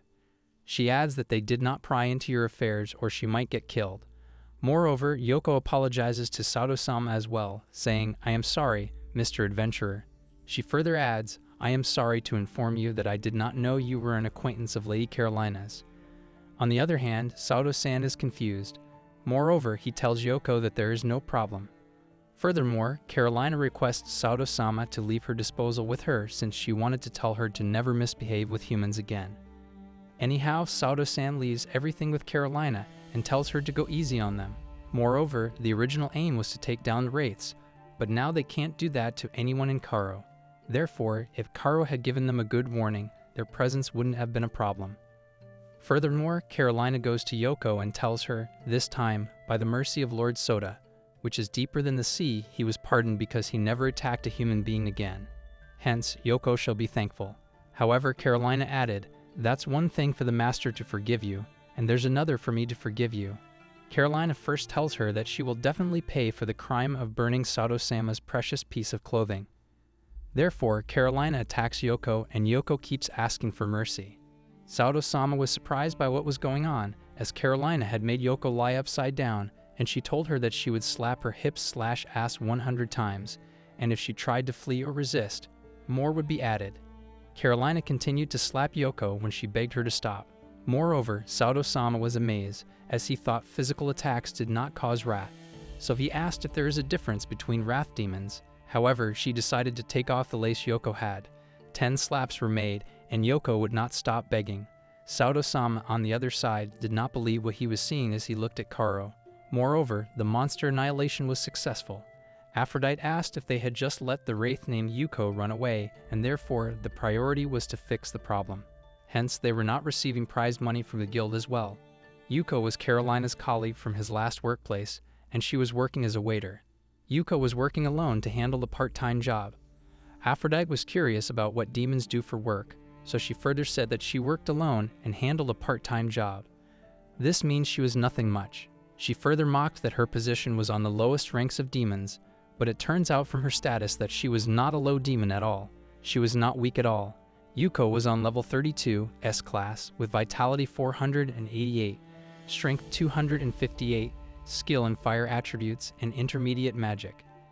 Therefore, Carolina nodded along with all the facts stated, as it seemed her past workplace was full of people who could not be underestimated. Sauto-san started to shiver just at the thought of it. Therefore, they all went back to the forest where they merged all the monsters before. Since Sauto-san had captured some monsters today, he wanted to merge them before they returned to the inn, so Aphrodite asked him about what exactly he had captured. It was a furry little bunny. Seal got really enthusiastic when she saw it. The bunny was cute, and its body was so fluffy. Therefore, Seal suggested that she wanted to take care of it, and she was even ready to stay captivated in the ball for the cute little bunny. Hence, Sauto-san allowed her to take care of the bunny, which angered Aphrodite. Suddenly, another furry creature came out. It was a demonic beast, C rank, level 1. Its vitality was 185, strength 75, magic power 60, and mental strength 35. This creature seemed similar to the old man. After seeing the large fluffy monster, everyone was shocked. It was an unexpected miracle. Sauto-san was astounded when he saw such a creature and asked what kind of monster it was. Sauto-san had done the same combinations as with Kitsunibi, Wolf, and Hitodama, but somehow it was a different monster. Sauto-san felt strange about the fact that it was a rare evolution, something that had never happened before. Now he knew that there is a chance for rare evolution when combining monsters. Carolina was also confused because she had never seen such a monster before. This reaction from Carol surprised Sauto-san, and he was amazed that even Carol did not know about it. Carol replied that in her last 300 years of life, she had never seen a monster like this before. She also thought it was a rare species and very uncommon in this world. Sauto said it's good that he has his hands on a rare creature, but he was clueless about how to use it, as this species doesn't have any useful skills like Kitsunibi. It might be a weak monster. Then Seal comes forward and touches Mufo's skin. She is delighted and emphasizes that it's so amazing and soft. Mufo has a flexible body, and its feathers feel like a soft piece of cloth. She even started to compare it to a newborn baby. Aphrodite got aggressive and ordered Sauto-san to command Mufo to lie on her back. Sauto was confused and asked what exactly D was planning. Suddenly Mufo lay down, and D got on top of it, hugging it like a large fluffy teddy bear. This brought so much peace and calm to her as she lay on its soft belly. Everyone was shocked, but D was so happy because she claimed that she had finally found a soft bed, which she had been looking for all this time. She asked Sauto-san if she could take care of Mufo so she could sleep for 100 years. Sauto-san was surprised and asked if Kitamaru was okay with this. He had no reservations, and neither did Kitamaru. Aphrodite was filled with joy as she heard what Sauto-san said, so she jumped on him with all her joy and gave him a tight hug. It looked like Sauto-san managed to get D the item she was looking for, even though it was by chance. She didn't seem interested in spending time locked in the ball anymore. It appeared she was more interested in Kitamaru, allowing Sauto-san to enjoy his bed to himself. It was a bit unfortunate because he could not see her chest when he woke up. The bed was narrow and could not hold many people, but it was still the best option for good quality sleep. Sauto-san decided to go to bed, but he wanted to check his skills one more time. It turns out he had accumulated more skills, including Capsule Ball, Appraisal Eye, Monster Combination, Contact, and Mental Manipulation. The new skill he got was Mental Manipulation, obtained because of the rare evolution he had experienced earlier. Furthermore, Mental Manipulation is quite a dangerous skill, the kind that can be used when the body has no defense. In a fight, it would not be easy to use, but now he was in a safe inn, so he decided to try this skill right away. There was a list of people in front of him from which he could choose to manipulate, so he selected D. He chose to get her to squeeze her chest, but then his conscience told him not to do such a thing. He was choosing D as an experiment by coincidence, since her name was at the top of the list. Suddenly, there was a system message stating that there was insufficient status to mentally manipulate the monster.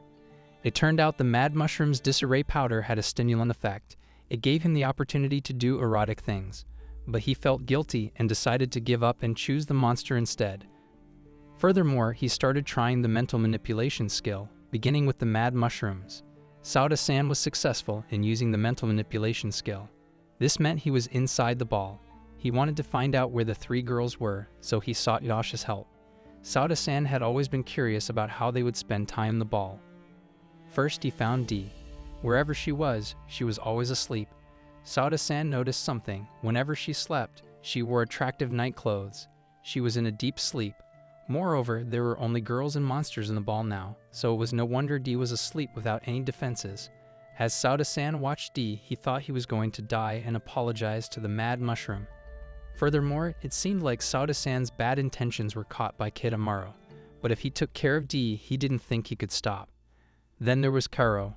Sauda-san was curious about what she was doing. She was demanding the goblins to slow down. It turned out there was a special practice as she yelled, 115. 114. He had been feeling weird lately because the goblins' levels had suddenly gone up, and this was all because of Karo. Then she suddenly kicked one of the goblins, yelling that they were not allowed to relax. Moreover, Sauda-san sensed danger from the furious look on the goblins' faces.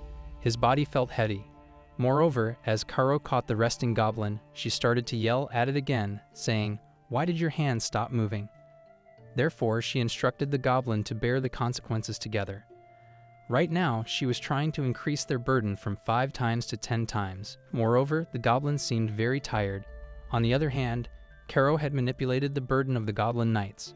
Karo gave the burden of the goblin knights, making the results of their training more effective. It was no wonder why his body felt so heavy. But the training Karo was providing seemed way too heavy, as she again yelled, "How much longer will you continue to laze around?" Sauda-san was now in an unbearable situation. He was being stepped on by a girl in a pretty maid dress, Karo, as he was now manipulating the goblin. Therefore, he could also see her undergarments. Hence, Sauda-san believed that if he died here, he would not mind. Then again, Karo noticed something unusual.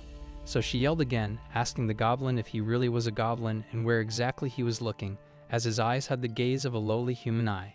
Hence, Sauda-san realized that if he did more than this, it could be wrong. As he got his gift, he decided that maybe it was time for him to go. Hence, he was now quickly switching to a different monster, and thus he accidentally chose a Kitsunebi. But if one thought about it clearly, it was the right choice, as a humanoid monster like the Goblin Knight must be so easy to arouse suspicion. However, no one would suspect a Kitsunebi. With this cute body, he could definitely melt the heart of a girl, even with the highest vigilance. Now he was on the hunt for Seal. There it was, Seal's house. It looked like she had gathered her materials and would use this house to forge iron. Hence, it was the first time he had seen it, and it was really cool. It was amazing how she could build such a sturdy house inside the ball. Sauda-san was really surprised at Seal's abilities. As he walked in, Seal had given Kitsunebi her own name. Moreover, it looked like, since D was inside the ball, Seal was wearing casual clothes. Moreover, it looked like she was working, as she was sweaty to the point where her clothes looked sticky. Sauda-san thought she looked attractive. Moreover, she called Kotaro and asked if it was feeling well since its breath sounded heavy. Hence, she took Kotaro inside. Therefore, Seal started to hug Kotaro without suspecting any hidden agendas of Sauda-san. Therefore, Sauda-san never thought that it would go this well. Hence, Sauda-san was charmed by Seal, so he thought to himself that he had no other choice but to take the opportunity to enjoy her company. Seal and Kotaro are on the bed. Kotaro thinks about how there are only 2 people on this bed, and Seal's sweat-filled body and her figure are pushing him beyond his limit of patience. Is he perhaps abusing his skill? Kotaro jumps onto Seal, and she falls back on the bed, telling him that she's ticklish. She asks him what's wrong with him, and he dives onto her, thinking about how she is very soft, and it feels as if he is in heaven. As the cat continues to play with Seal, She talks to him about how spoiled she is. Kotaro can't take it anymore. He needs to give more stimulation and gets under her shirt. She gets shocked as he thinks about how this is what Seal looks like. The cat starts biting Kotaro's chest as she tells him not to stop, while he thinks about how she has done this many times with Kitsune, wondering if it's because he is cute.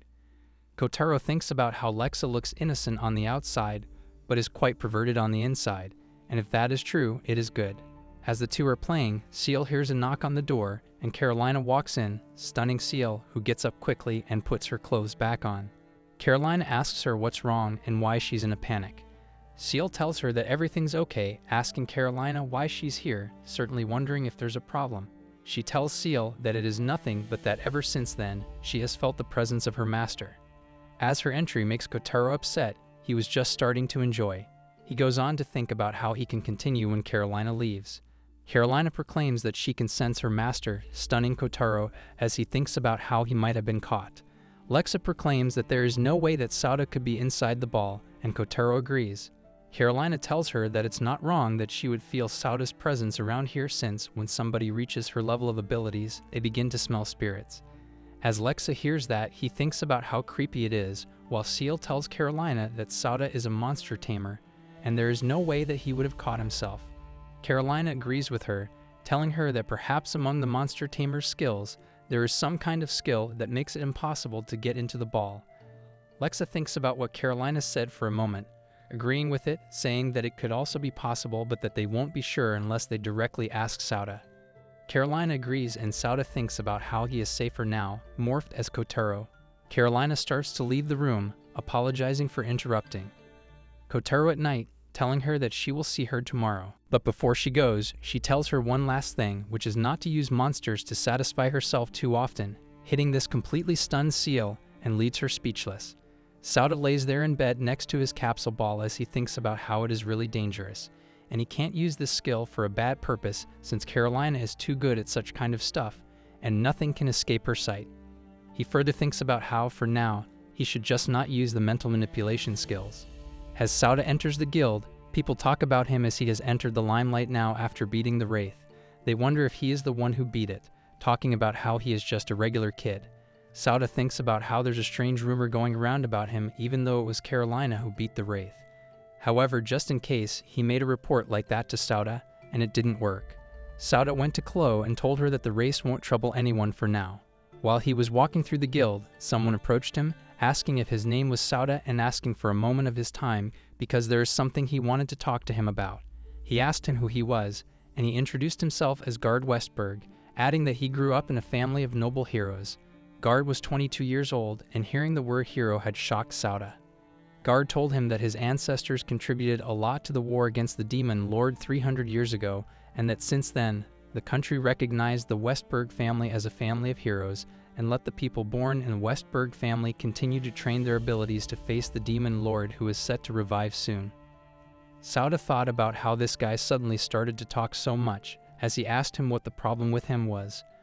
Guard went on to tell him that he noticed that Sauda had quite the promising ability as he successfully defeated the Wraith, and with this, he'd like to request his cooperation in exterminating the demon lord. This stunned Sauda as he told Guard that the demon lord hasn't even resurrected yet. Before he could finish what he wanted to say, however, Guard interrupted him, telling him that he could not tell him all the details here, and that if Sauda was interested in joining, he should meet him at a tavern tonight, and he would explain more details there. At the inn, Dee angrily told Sauda that they could not exterminate the demon lord as they were not strong enough yet, and then she refused. Sauda thought about how her reaction was different from what he expected, and that if it was the old Dee, she would have preferred to immediately defeat the demon lord and return to heaven, and that maybe Ketamaro became too good for a bed, which is why she did not want to go back to heaven. After Dee voiced her opinion, Sauda turned his head towards Seal, asking her what she thought. She told him that she believed if it was true then they should go because the faster they moved, the fewer casualties there would be. Finally, Sauda turned to Carolina, asking her what she thought, and she told her not to worry about it because the team that the man was talking about must be a fake, which led Sauda to ask Carolina how she knew with such certainty. With a bit of hesitation, she apologized, saying that she was talking as if she really knew for sure, but she just thought that it may just be a fake demon lord, but it would be fine to get information from the man. Sauda agreed and said that for now he would go ahead and meet with him, and if the risk was too big, he could just refuse, asking Dee if she might mind him meeting the man, to which she told him she had no objections. Sauda left and arrived at the tavern. As he opened the door, he was greeted by guards sitting there, telling him that he knew he would come. Sauda sat next to him as guard suggested getting straight to the point, telling Sauda that there are rumors that the demons have a base in the eastern part of the city, which was a fact that Sauda was not aware of. He went on to tell Sauda that, in fact, so many highlight adventurers were defeated after they went to the eastern region, which is why he wanted to ask for Sauda's assistance in exterminating the demon lord. Sauda asked him if he meant that the demon living in the eastern region was the Demon King, as Sauda had imagined the Demon King living at the top of a giant tower. Guard told him that they could not ignore the possibility, as Sauda realized that Guard was uncertain, and it was just a possibility. He thought about how if it was such, then he should have told him earlier. He told him that if it was successful, however, the reward would be around 30 million, asking him what he thought. Hearing about the reward shocked Sauda to the point that he got off his seat.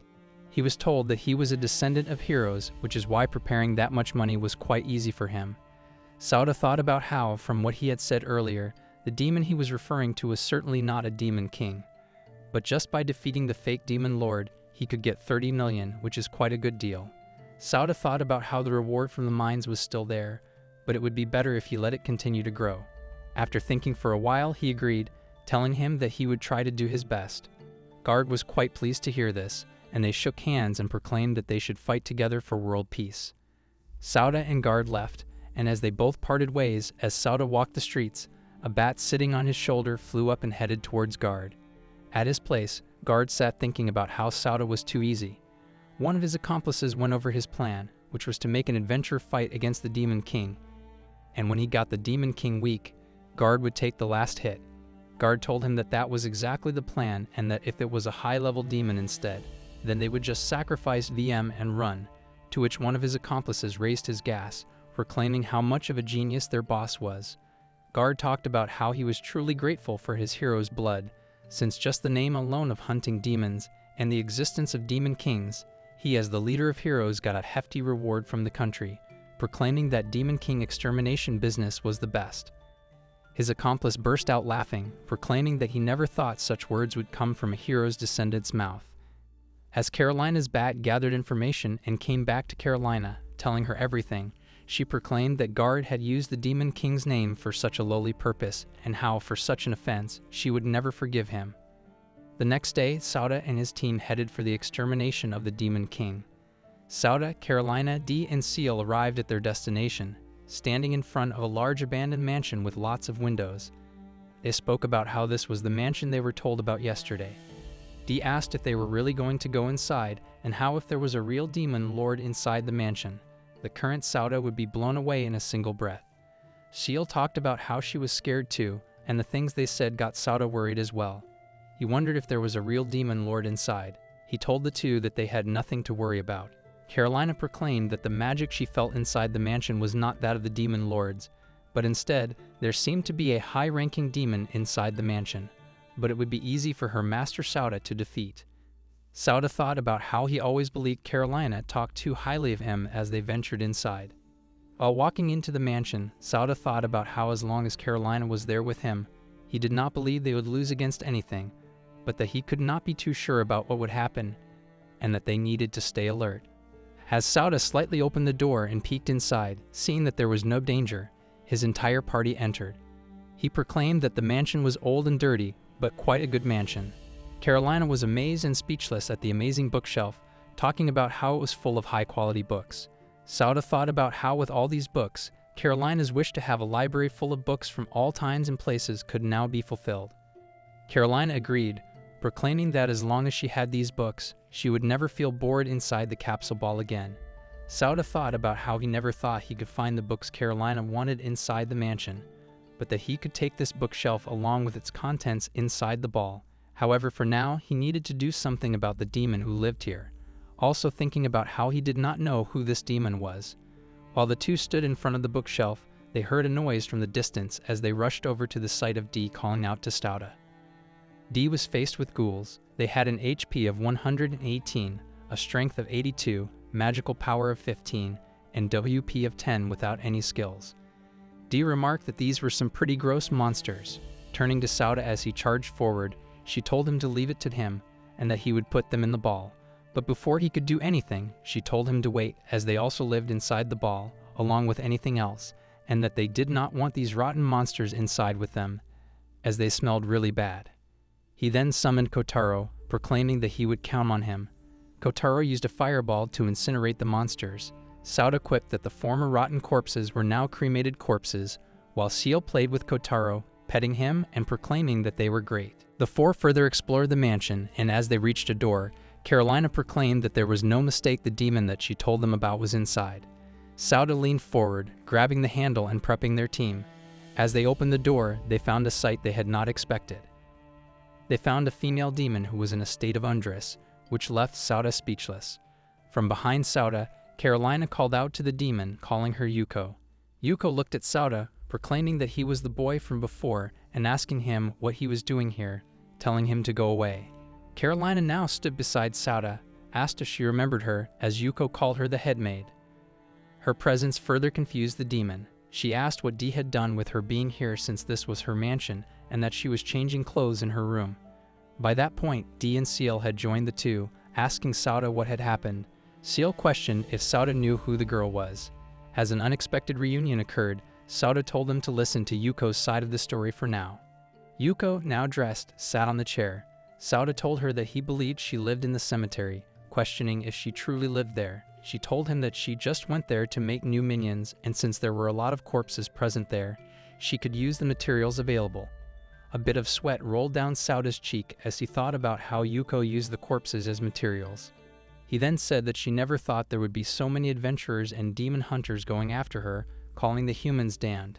Carolina, standing beside Sauda, told her that it was because there was a huge price put on the demon's head by the state, which was something Sauda was unaware of. Sauda thought about how demon hunters were looking for the bounty and how the man he had met also told him about it. Sauda asked Yuko about the people who had come to her mansion, asking if she killed them. She told Sauda that those people went back home without a scratch, as she had used her ghouls to scare them off, which relieved them. The people behind him whispered, talking about how they thought the demon who lived here was strong. Guard came up behind him and proclaimed that the demon who lived here turned out to be just a child, and that it would be an easy job. Sauda was a bit stunned at Guard's presence, asking him what he was doing here. He reached for his sword as he proclaimed that Sauda still did not understand. With his sword drawn and pointed at Sauda, he told him that he had used him as bait so that he could kill this demon, revealing his plan that he was going to let Sauda die fighting the demon first, but that since the enemy was just a little girl, there was no need for that. Hearing him call her a little girl had upset Yuko. Sauda went on to tell them that all of them would be punished by the demon hunter group, the Banquet of Roses. Sauda was quite shocked as he thought about how Guard's words were those of a stereotypical bandit. Sauda thought about how he knew his words seemed weird from the beginning, and that he had never thought he would be fooled by someone like him. Carolina called out to Sauda with deadly intent on her face, asking him to allow her to get rid of Guard, calling him trash, and telling him that she would be sure to clean him up in 10 seconds. Sauda instantly told her not to do so, as he thought about how Carolina's intent to kill was too strong, and if he had left it to her, Guard and his crew, the Banquet of Roses, would surely be dead. He thought about how he should control himself right now and summoned his goblin knights, claiming that he was counting on them. After seeing this, Guard proclaimed that he knew from the rumors that Sauda was a monster tamer, but that he could not believe that he could defeat a race with such a trash job.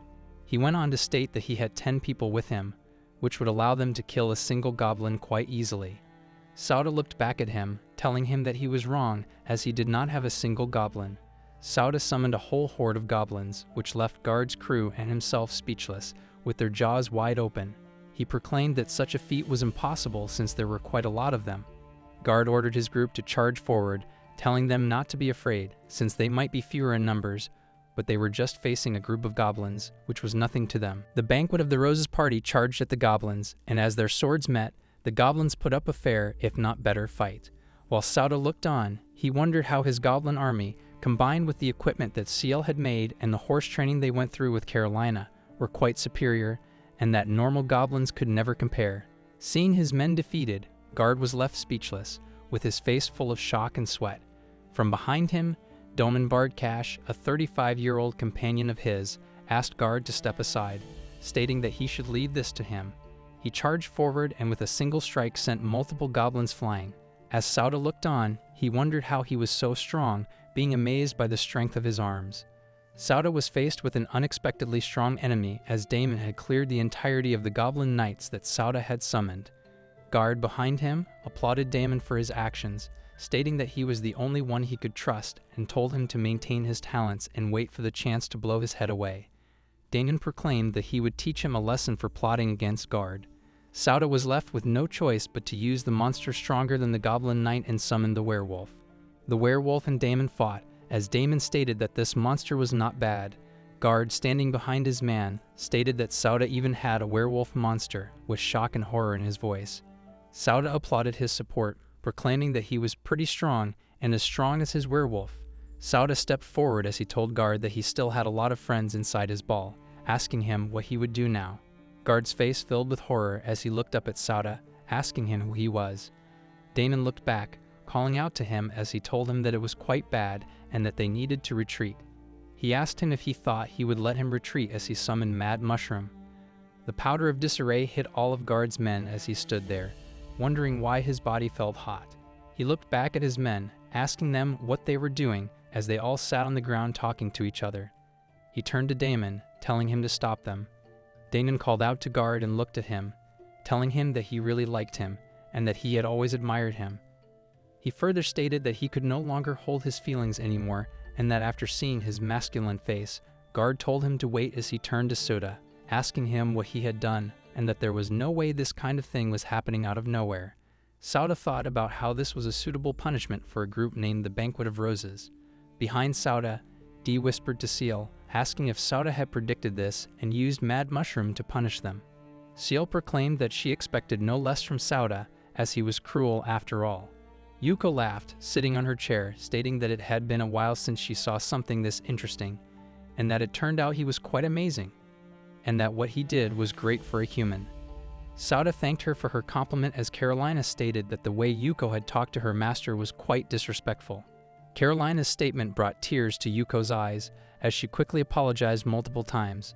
Sauda asked Erika if it would be better for her to leave this mansion, as rumors about a demon living here had already spread quite far, and that after them, stronger demon hunters would come here looking for her. She told Sauda that even if she had left this mansion, nothing would change, as demons had become the humans' prey. Sauda was lost in thought for a moment, as he thought about how Yuko looked different compared to when he had met her in her wraith form, and that perhaps, just perhaps, she had a wraith mode and a human mode. Adjusting his thought process, he then spoke to Erika again, stating that he knew an ideal place where she could do her own thing freely, disinterested Yuko. As Sauda went on to tell her that it was bigger and more comfortable than this mansion, and that there would be no demon hunters coming there. Yuko told him that she was interested in what he had said, but that it seemed impossible, and that if there was such a place, then she would like it if Sauda would show it to her. Sauda then asked Yuko to turn her back to him, and as she did, he placed his ball on her back and captured her. He thought about how he knew that when Erika was in human mode, she could be touched, so he could catch her, and that with this, the people in this city can live without fear, and Yuko got a safe place to stay, which is a win-win situation for both of them. With that, Sauda had acquired a new comrade, which was a beautiful wraith. After a week, Sauda stood before the mansion he had bought, the one that Yuko used to stay in. Imagine this big mansion was worth around 5 million, but since there were rumors that a demon lord lived here, the prices dropped, so he bought it for only a tenth of the price and almost used up all the money he had from the mining quest. But he got a whole mansion in exchange, so it was worth it in the end. Sauda also felt a bit guilty for always putting everybody inside the ball, but with a place this big, that would no longer be a problem. He also was able to fulfill Carolina's wish of a bookshelf, and with her wish done, he had finally fulfilled all their wishes. As Sauda stood there, Dee called out to him, telling him to help them since the house was huge and their cleaning was still far from over. He apologized as he looked on at everybody cleaning. Dee thought out loud about why a goddess like her was doing the cleaning, while Yuko agreed, wondering why a demon like her needed to help a human. Skyliner stood below her. She asked in an argumentative tone to Yuko as she said something. Instantly frightened by Carolina, she quickly told her that she had said nothing. All the monsters in the capsule balled together to help clean up the mansion, from goblins to golems, until it was spotless. Sauda had given D and the others their private room each and also put everything they wanted inside the ball, so he could finally relax and sleep comfortably in private. Or at least that was what he thought, as his bed was occupied by Seal, D, and Carolina, who accompanied him and joined him in sleeping on his bed. Sauda thought about how even if he bought a mansion and gave them what they wanted inside the ball, his daily routine would not change. He woke up to D barging into his room, calling out to him, telling him that it was bad, and that Carolina got caught by an intruder. As Sauda barged out and found a hooded person putting a sword to Carolina's throat, she asked her master for forgiveness, stating that she got caught off guard. The hooded person stated that they had heard that there was a demon living in the northern settlement and wanted to ask them if they were humans. Seal was strolling through the mansion, wondering where the others were when she came upon the scene. Well, the person asked why a human would live alongside a demon.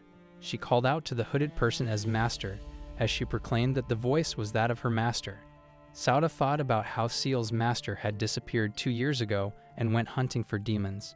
The hooded person revealed themselves as Riku Garvanant, a 23-year-old female gnome. After revealing her hood, she asked Seal why she was here. Sauda explained to Riku what had happened as she thanked Sauda for saving Seal and said that she had never thought something like that would happen while she was away from St. Bell City. He told her that she did not have to end, that Seal had always helped him out. Riku further inquired, asking if Carolina also helped Seal when she got caught by Baccarat's merchant guild. Sauda told her that she also helped, adding that Carolina wasn't an evil demon, as she might think. Riku added that Baccarat's merchant guild is an organization with a bad reputation and that his bravery was worth praise. Sauda sighed in relief as Riku seemed like a reasonable person to him. She told him that it was too bad as she reached for her sword and attempted to attack Carolina, but Carolina suddenly dodged her attacks. Carolina taunted her, asking if this was all that a human could do. She then revealed her rings, telling Riku that she would show her some of her respect and that she would be more serious with her as she suddenly started flying. Looking on, Sauda seemed worried as he thought about how Carolina started using vampire mode. Riku was stunned as our Lionel lunged forward and punched her in her stomach. Seal went to her master's aid after she got punched, to which Carolina told her that she was okay since she had held back from not killing her. They moved Riku to a bedroom, and as she sat on the bed, she stated that she never thought she would be beaten by a demon who was holding back her strength, proclaiming that she was quite pitiful. Sauda asked her if she hated demons so much. Too bad, she told him that it all started back in the day when she was still an adventurer in St. Bell City. Riku told Sauda the story of how they encountered the demon, who was an ex-leader of the Demon King's army, Rumal. She told him that they were a group of 6 people, including her, and that all of them were A-rank adventurers. But all of them fell one by one in the face of his overwhelming power. Not only him, but the remnants of the Demon King's army are still scattered around the world, tormenting humans. To avenge her friends, she decided to join the Demon Hunter organization so that she could help eradicate the demons down to their roots. Sauda heard her and then understood her hatred towards the demons. She stated that she thought saying goodbye would only mess with her resolve, so she left in silence and asked Seal for forgiveness. Seal told her that it was fine and that just knowing that she was still alive made her feel very glad as she thanked her. She told them that she had recently heard a lot of rumors about a demon living in St. Bell City, which made her worried, which led to her returning. She added that there were also rumors about this mansion and a casino built where the Baccarat's merchant guild once was. She went on to tell them that it seemed like there were lots of guests that ended up with a large amount of debt and became slaves, with more rumors stating that they worked with demons behind the scenes.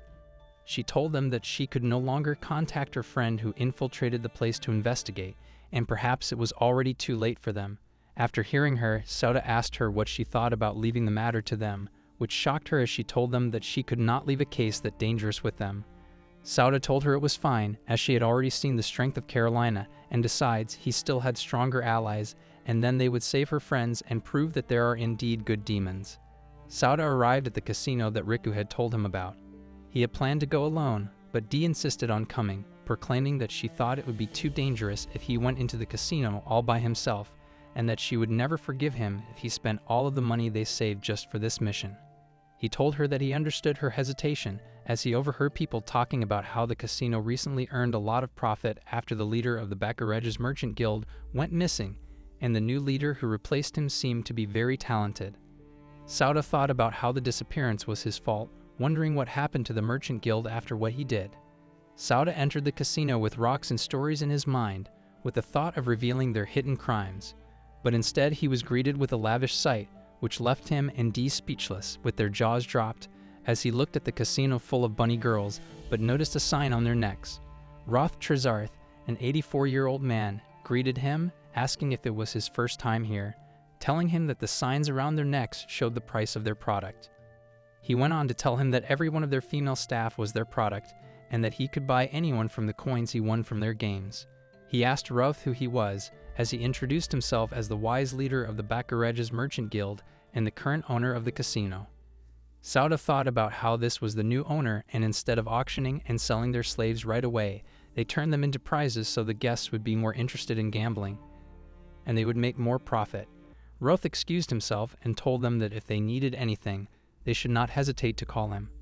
Dee whispered in his ear that Roth was a demon. Sauda thought about how his age was weird to begin with, as it looked like when they were in their human mode, his appraisal couldn't show what race they were. He thought about how the rumors about this place being related to demons were true, and Dee tried to suggest a plan, which led Sauda to think that she only came with him to have fun. 2 hours later, Sauda stared alone at his account, thinking about how he lost a lot, which was weird since he was winning comfortably earlier, but in the later stages he put his bet on the cards, and they certainly got bad. Dee came running to him and apologized for losing. He told her that it was fine since both of their losses only amounted to 500,000, and that was their budget for today's month, and that they still had 10 million left inside the ball. As long as they apologized to Carolina and the others, they would understand, and I looked up at him, telling him that she had used all of the money they saved, and then she had made them go broke, which left Sauda shocked, asking her if she was serious. Dee asked him why Sauda had brought her here, wondering if as a punishment for spending all of their money, he was going to do lewd things to her. He told her that he was not an ass if she spent all of their money on gambling. She told him that she did because she planned to take back the 500,000 that she lost. Sauda became suspicious, asking her if she thought something was wrong, as the bigger amount they bet, the lower the winning chances. Thinking back, Dee agreed, and Sauda thought the most probable reason they kept losing was because the staff was cheating them. Riku told him that there was a cache that was sold as a slave to compensate for their losses, and that cheating guests and turning them into slaves was such a cruel system. He thought they were looking for slaves that were easier to sell or people who could work hard. Sauda wished to expose their fraud and told Dee to keep watch on his body. If there were any problems, she should contact him with telepathy.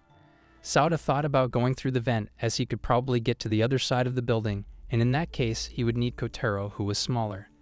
Dee asked him what he was about to do, and he told her that he was going to use the mind control ticket inside one of the monsters and left it to him. He used his ability to control Kotaro and entered the vent. In the vent, Sauda, as Kotaro, thought about how it would not be easy to expose them even if he wanted to. He came across casino workers laughing and talking about Dee, calling her a noble's lover. They further spoke about how they could not believe that everyone who came here was all the same idiots, and how no one was noticing or realizing it. Not a single one of them realized that they used illusion dark magic to change the cards. At that moment, Roth walked in, asking what they were doing. He asked them about Dee, stating that he told them to squeeze her empty. One of them told him that he got 10 million from her thanks to the illusion magic that he taught them, and that he left her on the table crying. Roth punched him, stating that he had ordered them that if a guest was stupid, to let them continue playing until their debt was so violent they could become their slave. He said that with her parents' money and with a bit of work, he could easily sell her to some noble, or at the very least, she would be worth more than 30 million. The worker apologized as he got kicked in the stomach again. Roth proclaimed that he couldn't do anything right and that he lost the money he could have gotten because of him.